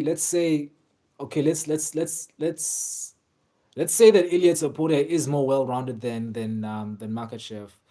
But when it goes to the ground, when that fight goes to the ground, it's not going to be competitive. That I can guarantee you. That I can debate with you. If it were to go to the ground, it would not be competitive. Islam Makachev would easily just toss Ilya Topuria around on the feet. Obviously, Topuria, I've got Topuria on the feet. But when it goes to the ground, that fight, if it were to happen, it will definitely go to the ground. And when it does go to the ground, Makachev is submitting Ilya Topuria. And there's nothing Ilya Topuria can do about that.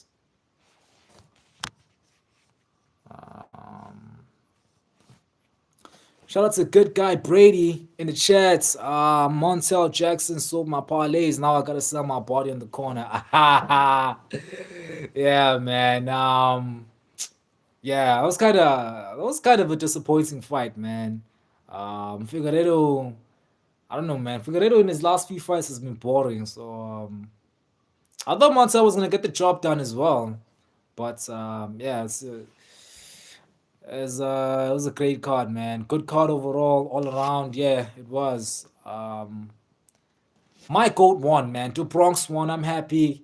I don't care what happens in MMA anymore. I don't care what happens in the UFC for the rest of the year. Charles won. I'm happy. I'm happy. I'm happy, man. I'm happy. My goat won. Ilya's striking is way better. Even his wrestling and BJJ elites. But is it better than Makachev's? Like, can you tell me right now, that Ilya Toporia's wrestling, Ilya Toporia's ground game is above Makachev's? That you can't tell me. But I'm not saying that Ilya couldn't win. You know what I mean? Obviously, on the feet, there's a puncher's chance. We saw Dustin Poirier was able to catch Islam Makhachev on the feet. It could happen. But what I'm saying is, as soon as that fight goes to the ground, as soon as it goes to the ground, Makachev wins. It's done. It's over. As soon as it goes to the ground, it's not even going to be competitive. On the ground, it won't. Bruh, if I think Bryce Mitchell also took down Ilya Topuria. Um, Ilya Topuria didn't even want to engage with what's his name, Ryan Hall on the ground. He was scared of Ryan Hall, and you think he could compete with Makachev on the ground? Come on, come on, dog. You know you don't believe that. Good guy Brady in the chat saying Figgy got tagged by Garbrandt one time and changed his entire fighting style for bantamweight. Yeah, man. I don't know whether it's I don't know, man. Figueredo's been declining. He's had a couple of injuries, but also, man, he's like 40 years old now. He's like 30 something. I don't know, like 37, 36. I don't know. Like he's getting old. Um, yeah, man, he just hasn't been the same. He hasn't been the same since yeah, he hasn't been the same since the Cody Garbrandt fight, since UFC 300s.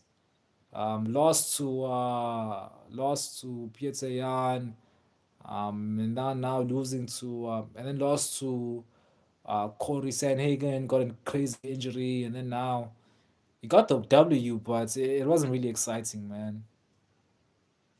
It wasn't exciting. Now, Ilias' ground game isn't above Islam's, obviously, but he can definitely defend himself on the ground. I don't think so. I'm gonna have to disagree. If that if it goes to the ground, bro, have you seen Islam Makachev's back? Have you seen his back? Come on, bro. And listen, this is gonna break my heart. You guys know I don't. You guys know that Iliad support. You know that Charles Oliveira is obviously my goat, and I don't want to say anything bad about him, but so I can win this argument against Constantinos, I'm gonna use my goat Oliveira. I'm gonna talk about him in a bad way, unfortunately. But if Makachev, not even if Makachev was able to submit Charles Oliveira on the ground, the greatest submission artist there will ever be in the UFC. He was able to submit him on the ground. In the first attempt going to the ground with him, he submitted him. Broke my heart. I've never even rewatched that fight. Like it still haunts me to this day. But he did get the job done. And you're telling me that Ilya Topuria would be able to defend himself against Makachev after what Makachev did to the Golds? Come on, bro. I know you don't believe that. I know you don't believe that, dog. There's no way you actually believe that. On the feet, yes, there's a chance, but as soon as it goes to the ground, man, it's Makachev. It's over. It's done. It's done. Unless maybe Ilya Topuria goes and trains with like Greg Jones. But Ilya Topuria, I think he trains himself. Yeah, he doesn't even have a coach anymore. I think he's got like a secret gym in his home. Um, he's not really training with anyone else. He trains himself. So, I mean, how much knowledge is he getting? You know, if you're training yourself. But yeah, I mean, as soon as it goes to the ground, I'm picking Makachev. It's done. It's over. He gets the submission. Um, good guy Brady saying, "Do you rate the win Corey got over him?" Um, honestly, yes, man. I would. I would. I'd say that's still a win for Cody Sanhagen. Cody was able to get him hurt, and it's like it was an injury, yes, but Cody Sanhagen caused that injury. Was an injury already there? Maybe, yes, but Cody Sanhagen made it worse, and he made Figueiredo quit. So that's a win for Cody Sanhagen. I do consider that a win.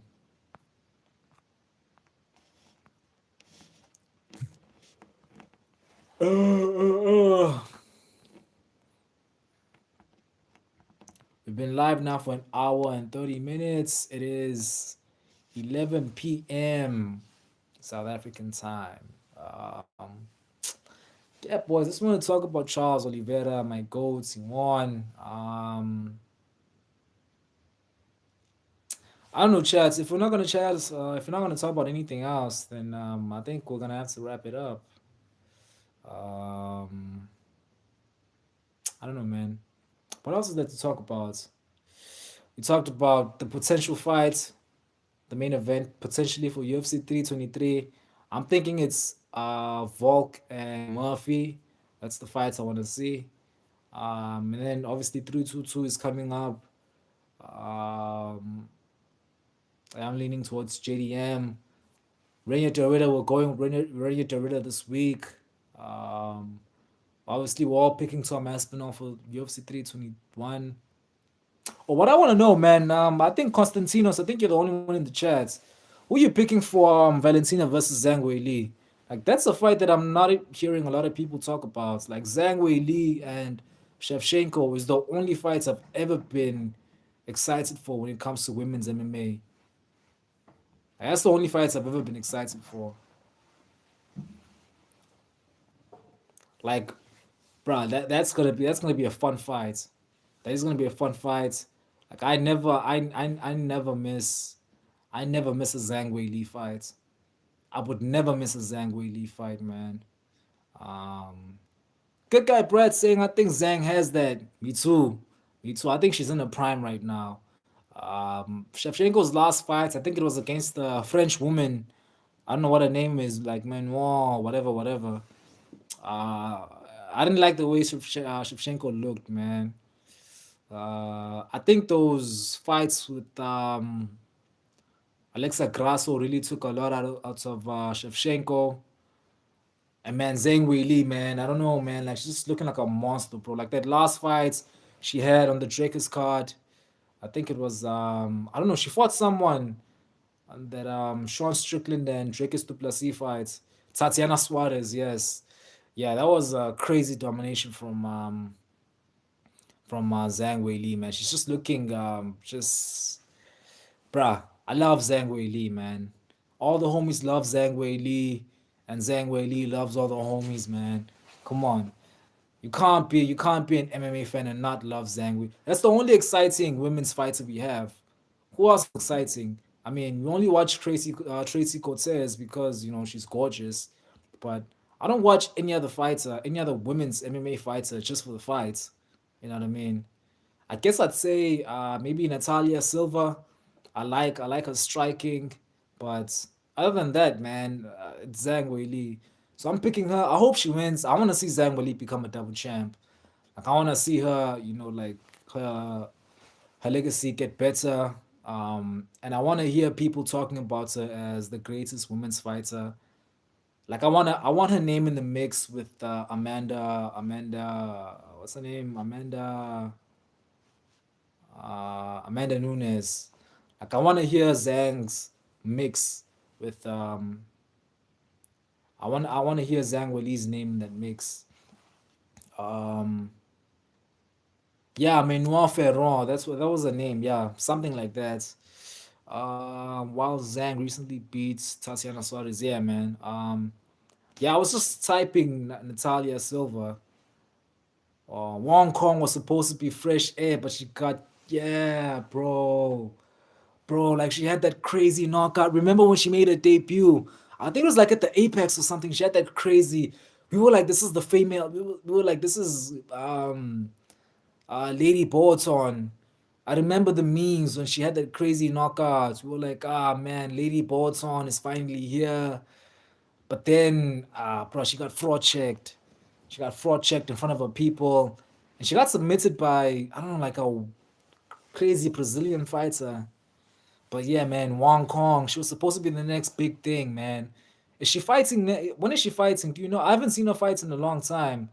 The last time I saw her was, I think, was the last, like at that Peter Yan versus Figueredo card. That was the last time I saw her. Someone else was also supposed to be big, man. Is that the doctor? What's her name? The head kick doctor, the cute one with the glasses. She was also supposed to be big, man, but she lost her fights. I'm still saying she got robbed. Ji Ming, yes, she was also supposed to be big, man. I was rooting for her, but yeah, like there's not a lot to be excited about with women's MMA. But Zhang Wei Li, as soon as there's a Zhang Wei Li fight, um, I get excited, man. I'm always gonna watch Zhang Wei Li. I remember watching her knockouts uh, Joanna Jacek on that Jiri versus Teixeira card. That was crazy. Spinning elbow, no, spinning back fist came out of nowhere. That was insane. That was when I really became a fan of Zhang Wei Li, cause I didn't get to watch the first fight live, UFC 347. I didn't get to watch the fight live, so yeah, she lost to a fighting nerd. I thought the fighting nerds were only guys. There's a female in fighting nerds. It's crazy. I didn't know that, though. I didn't know that, bro. I didn't know there were any females in the fighting nerds. But oh yeah, Bruno Brazil. I think her name is yeah. Yeah, yeah. Now I remember. She was the first one to lose from the fighting nerds, I think, yeah. She was the first one to lose, and then um they abandoned her. Cause I remember like when they were coming up, it was the four of them: Kali Pohalio, Jan Silva, Rufi, Carlos Prates, and then one girl. And then the girl lost, and then it was just those four guys. It was just we. I just thought they kicked her out. I didn't think she was still in the team. She had an L before the big four started popping off, so they kept her in the dark. So I just said. So I just said, man. Yeah, I remember. I remember when they were coming up, when the fighting nerds were still really, really fresh. Like she lost, and then they kind of just backed away from her, and then it was just the four horsemen. Yeah, man. Um, hey, yo, Brady, who you picking for JDM and Makachev? Who you got in that fight? I want to hear your opinion. Like you're a real fan. Like you're a real MMA fan. Like you're a real one. So I want to know your opinion. Who you think is gonna win in that fight? Who you picking? Like Makachev, JDM. I saw the poster. Man, the poster has got so much order that it's got it's got JDM on one side, it's got Makachev on one side, and then it's got Zhang Weili and Shevchenko, pound for pound number one versus pound for pound number two. I'm so hyped. But I don't understand why, like on the poster, they've got Makachev with the belt. Why are they still promoting Makachev as the champion? He vacated the belts. Ilya's the champ now, so why are they still promoting Makachev as the champion? Because it's not a champ versus champ. It's champion JDM versus the number one contender at lightweight. JDM, it's a tough pick, but I can't ever doubt JDM. I'll tell you this, man. For like the last like ever since the fight was announced, I've been having a hard time kind of picking between the two guys. But I saw a picture of JDM training with Craig Jones. He's training with Craig Jones. Tell you this, man. It's Islam Makachev is done for. He's done for.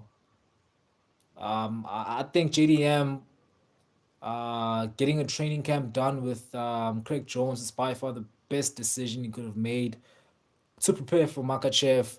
Because we saw when Craig Jones was training with Volk for the first fight with Makachev, we saw how it looked out. It looked. Um, so yeah, man. I think Makachev is gonna take down Jack. Jack is gonna get back up. I think we could see Makachev get kind of knocked out. Not gonna lie, like round three TKO. I could see it happening. I could see it happening. But then at the same time, also I could see Makachev getting a submission himself. But man, right now it's like 70% JDM, 30% Makachev. All the Islam glazers, bro, they've been coming at me. I'm like, guys, like you don't know who Craig Jones is. Like he's training with Craig Jones, so I believe he's gonna get the job done. JDM, it's out pick. Okay, ready to read that one because he's technically the linear lightweight champion, but not technically. I mean, there's no need to be technically the linear lightweight champion. I mean, this is not boxing. There's no linear champion. It's either you're the champion or you're not. You vacated the belts. You're now the number one contender at lightweight. You're the number one contender. I don't understand, man. Like the UFC promoting him as a champion, but obviously Makachev is a big star, so there's not a lot of people that really watch MMA like we do. So they're gonna watch that fight thinking that Makachev is still the champion. But he vacated the belt. He's the number one contender at lightweight. He's no longer the champion. There's no linear champions. There's none of that. There's no boxing style system in the UFC. He's not the champion, and that belt's on him on the poster. It shouldn't be on there. Um, they show Ilya with two belts consistently, despite him fleeing from featherweights. When have they shown Ilya with two belts? I think Ilya shows himself with two belts in interviews and on his Instagram because that's what he chooses to do. But he is a two division champion, but he isn't a simultaneous two division champion. But he is a two division champion. Um, but I don't think I've seen the UFC promoting Ilya Porter with both the belts. I think JDM will keep Islam at bay with his counter boxing, defend the takedowns until man gets tired. I don't know, man. I don't think he's gonna wait until he gets tired. I just think um Makachev is gonna take him down. He's gonna get back up, and I could see Islam getting caught. Like Dustin Poirier, like the corpse of Dustin Poirier was able to touch Makachev on the feet. And imagine now what a 28-year-old JDM in his prime is gonna do to Makachev on the feet. Imagine. I mean, I could see JDM getting the job done.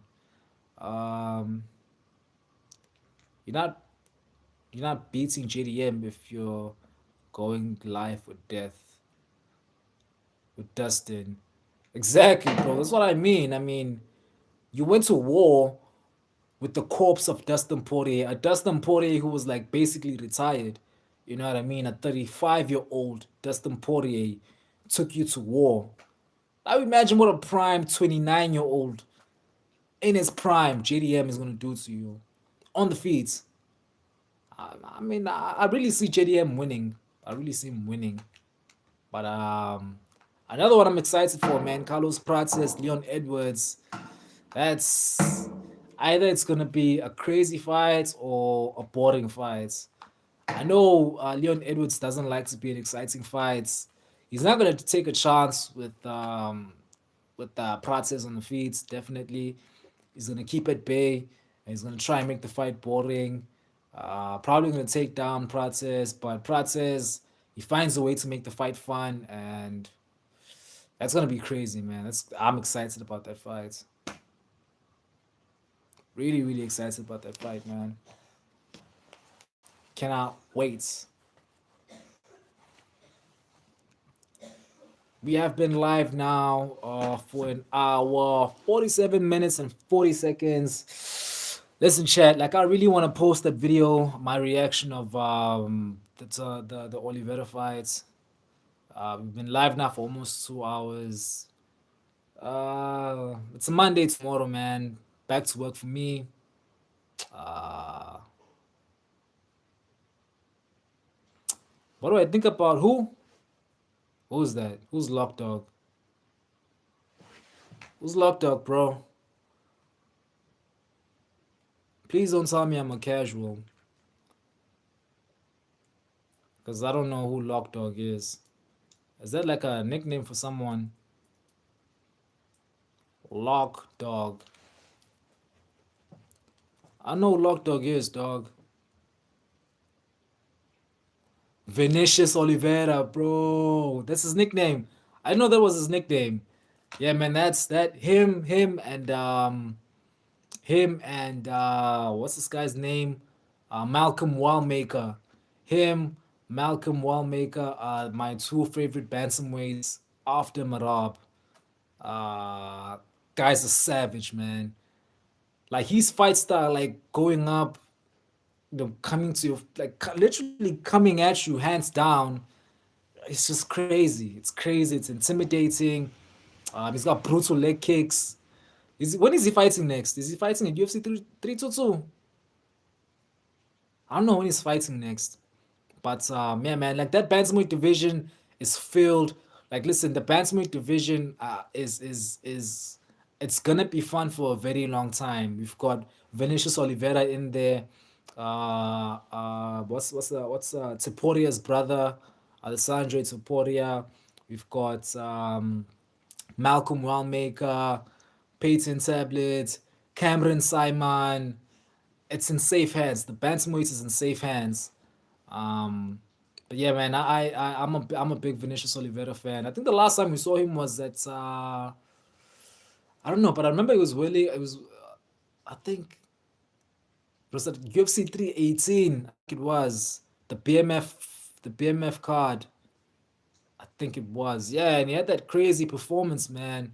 Crazy fights. I can't remember who he was fighting, but I remember it was crazy. Yeah, man, he's one of my favorite fighters, man.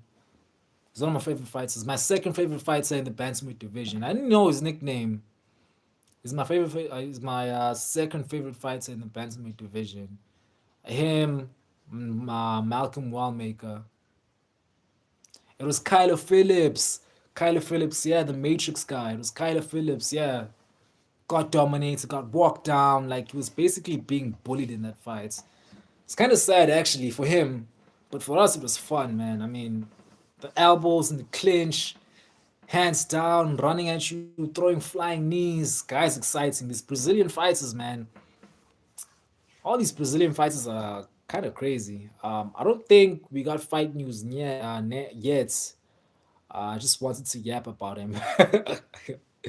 Yeah, man, I like him too. I like him too, man. It's so fun to watch. Yeah, Kyler Phillips got walked down.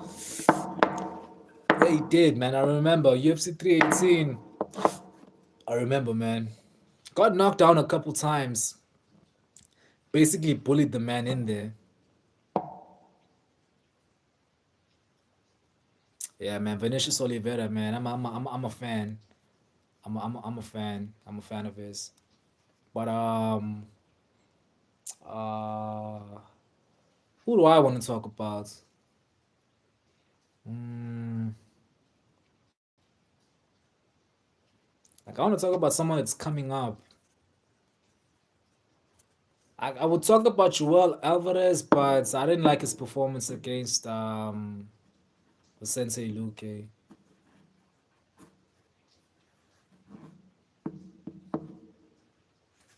Like Joel Alvarez, man, he was supposed to be like the next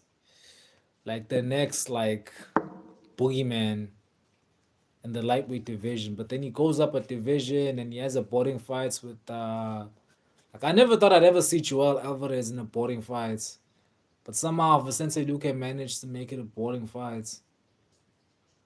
And the fact that he went to a decision with Vicente Luque dying and or a washed Vicente Luque tells me that I guess my boy might never become champion.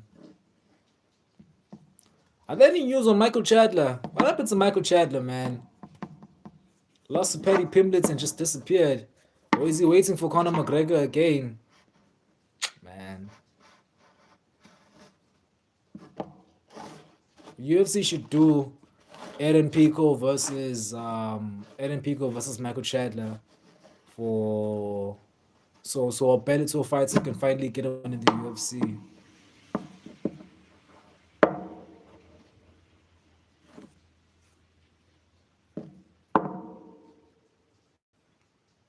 But yeah, man, he's still waiting for corner. Yeah, he was kind of quiet, and then Connor started talking about the White House fight card, and then Chandler started yapping again. Ah man, I think Masva versus Pico was the perfect fight. It was so great, man. I mean, that was a great fight, like stylistically. Plus, it's either Masva was gonna show up and have an exciting fight, get a finish, or Pico was finally gonna end that irritating Dagestani guy. But it's not gonna happen now. Masva is not gonna take that fights anymore. I think it should be um I think it should be Masva versus what's that guy from England? Masva versus um the fighter from England, man. The one that's 145. Arnold Allen. Yeah, Masva versus Arnold Allen. I think it's already happened before. I think. I'm not sure. I think they fought before, but That's the fight that I want to see. And Diego Lopez versus Yair Rodriguez. You gotta get that matchup, man. Gotta get that matchup. And then they did. It was close. Well, then they gotta fight again, man. I'm hoping on they have to fight again, and hopefully Arnold Allen can save us from this Dagestani merchants that only fights once a year. Um, yeah, I remember them fighting. They got it. They have to run it back. They gotta run it back. And then in that division, I also want to see Diego Lopez versus Rodriguez. Who else is John Silver versus Dan Ige. John Silver versus Dan Ige. UFC Apex main event. That would be cool. And also, I don't know, man. It's that featherweight division is kind of I don't know. It's kind of I don't know. It's kind of like the lightweight division. It's all over the place. But yeah, John Silver was calling for a matchup with Max Holloway at the White House. Like he actually deserves to fight Max Holloway.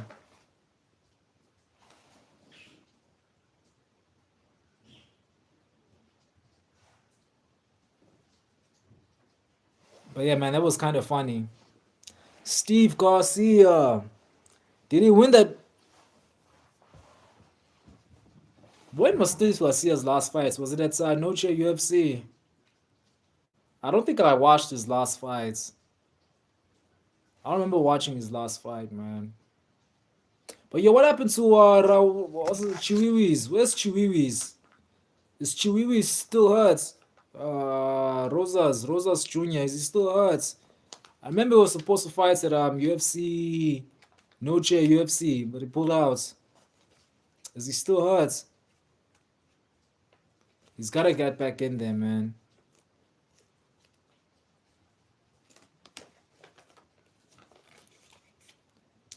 Chiwiwis.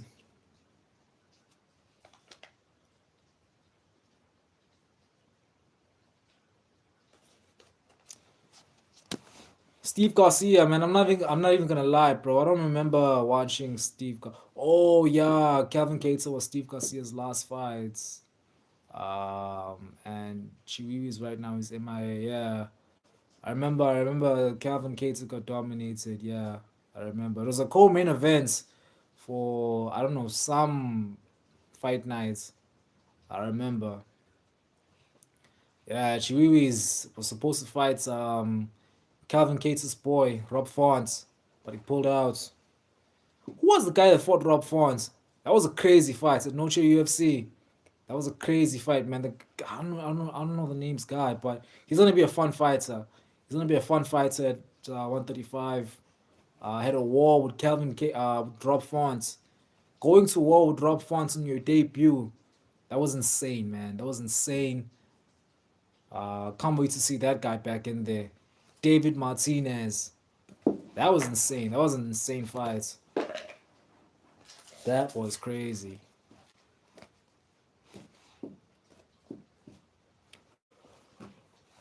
But yeah. Another thing I'm excited for in the next couple weeks, UFC 321, man, the GOAT returns. Chris Barnett. He's finally back, man. I haven't seen him in a long time.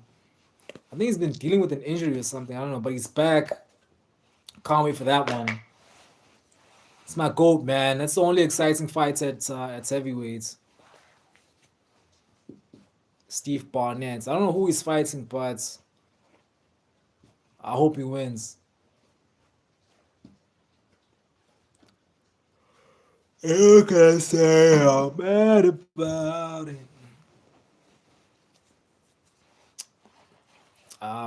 Yeah. Chris Barnett is officially back in 2 weeks. What else is there to be excited about? I guess it's just UFC 322, man. Um, can't even imagine how nervous we're gonna be, man, on fight day. Carlos Prates, Leon Edwards, Shevchenko, Zhang Weili, and then the big main events. It's gonna be an exciting main card. It's giving UFC 320 vibes. A big featured bout, and then a nice co-main event, and then a big main event. But it was always gonna be exciting, man. Every time the UFC goes to Madison Square Garden, they go to New York MSG. They always puts on great fight nights, great fights. I don't remember there ever being a boring Madison Square Garden fight card.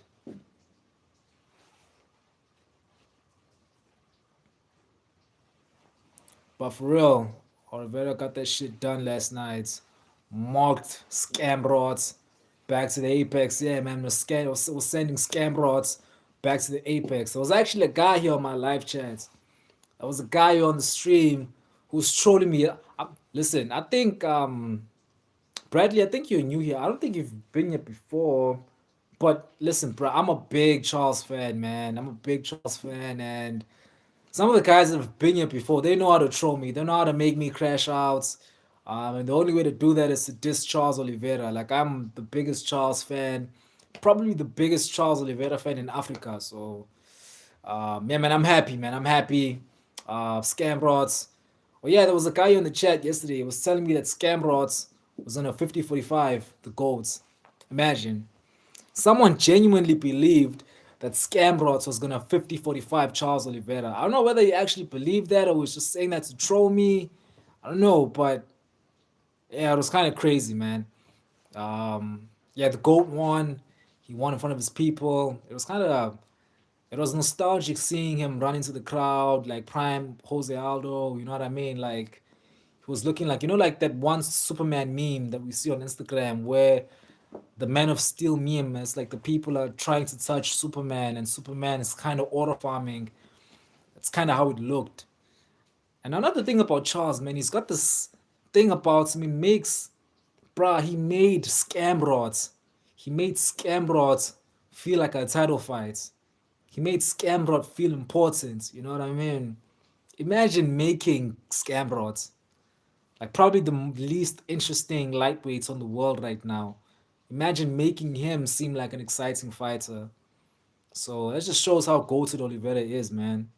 But overall, it was a fun fight night.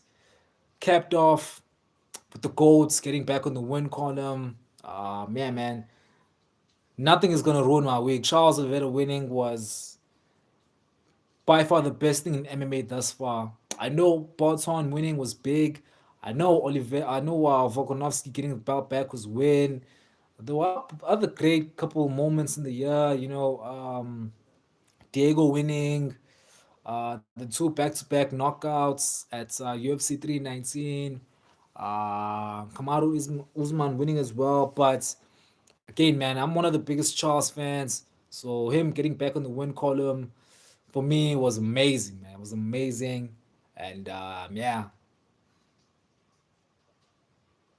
it's crazy, man. I don't know how Charles manages to make every fight he's in feel like an important fight. He made Scamrod, the least interesting fighter on the roster right now, feel like he was fighting in the title fight.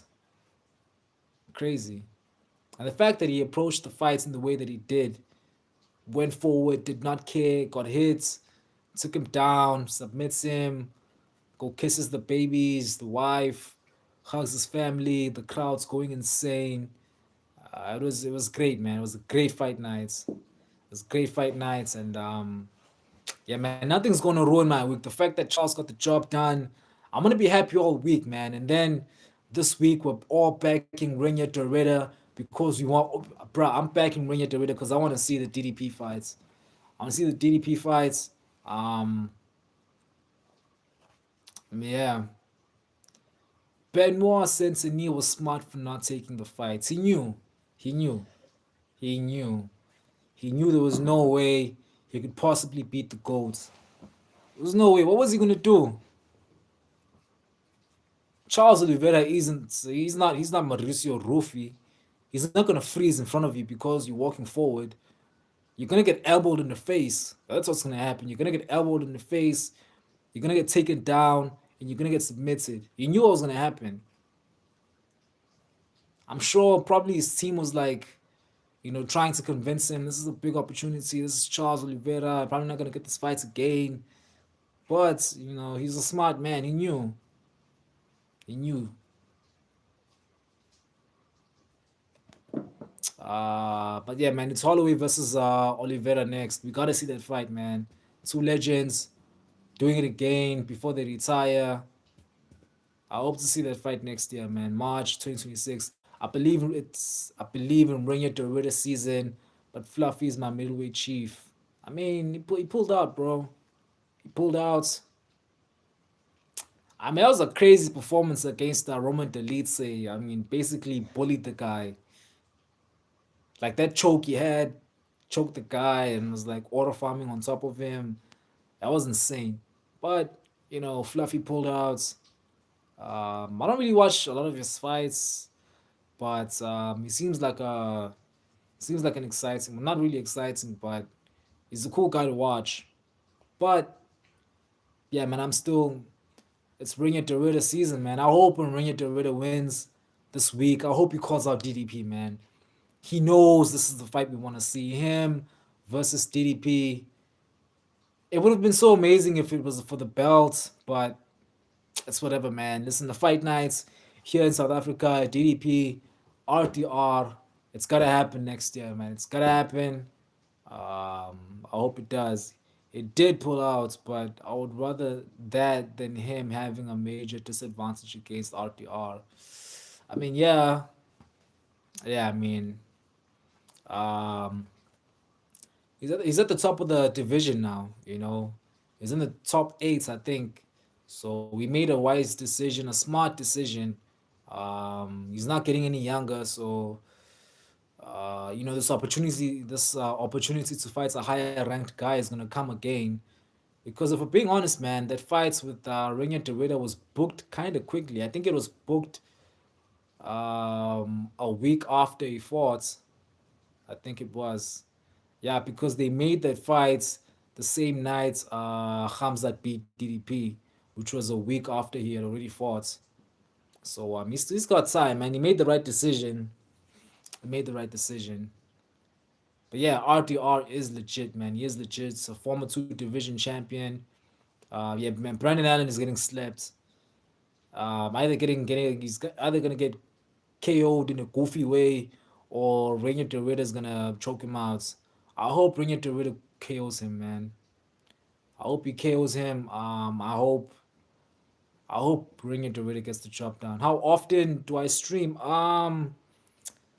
Well, weekdays I'm really kind of busy, man. Definitely every 2 days. Every 2 days I live stream. I live stream every 2 days for sure. Cause I'm really trying to get these subscribers up, man. Really want to get monetized. I'm close to being eligible for starting a membership. It needs 500 subscribers. I think we're like at 400 and something now. But the only thing that's gonna give me an issue is the watch time. They want like 3,000 hours, and I've only got like 300. So there's still a lot of work to be done. So I'm always I try to be consistent as possible. Um, so like once every 2 days during the week, but weekends, Fridays I'm live. Saturdays I try to go live 2 times, and then Sunday I try to go live 2 times. Live streaming the fight nights or the pay-per-views, and then going live later during the day for the review of the card. Like today, I was actually live earlier today for the main events. I was gonna go live for the whole main card, but I slept. I woke up. It was the main event. Luckily, just in time. So I was live for the main events, and then now doing the review. But yeah, guys, it's been like 2 hours. I'm going to work tomorrow, chat. W stream. Shout out my brother Brady. Thank you so much, man. Thank you so much for joining me in the chat, man. I think it's you and I know it's two people right now, so I'm not sure who else is in the chat. But yeah, man, thanks for joining me, dog. I've got to head out, man. I try to go live every 2 days though, bro. So what we do, man. MMA, all MMA. That's all we talk about, man. MMA, UFC, boxing, whatever's fresh, combat sports. That's my thing, man. But because you're not a casual, I know I'm gonna be seeing a lot more of you. But it's been fun, man. It's been fun.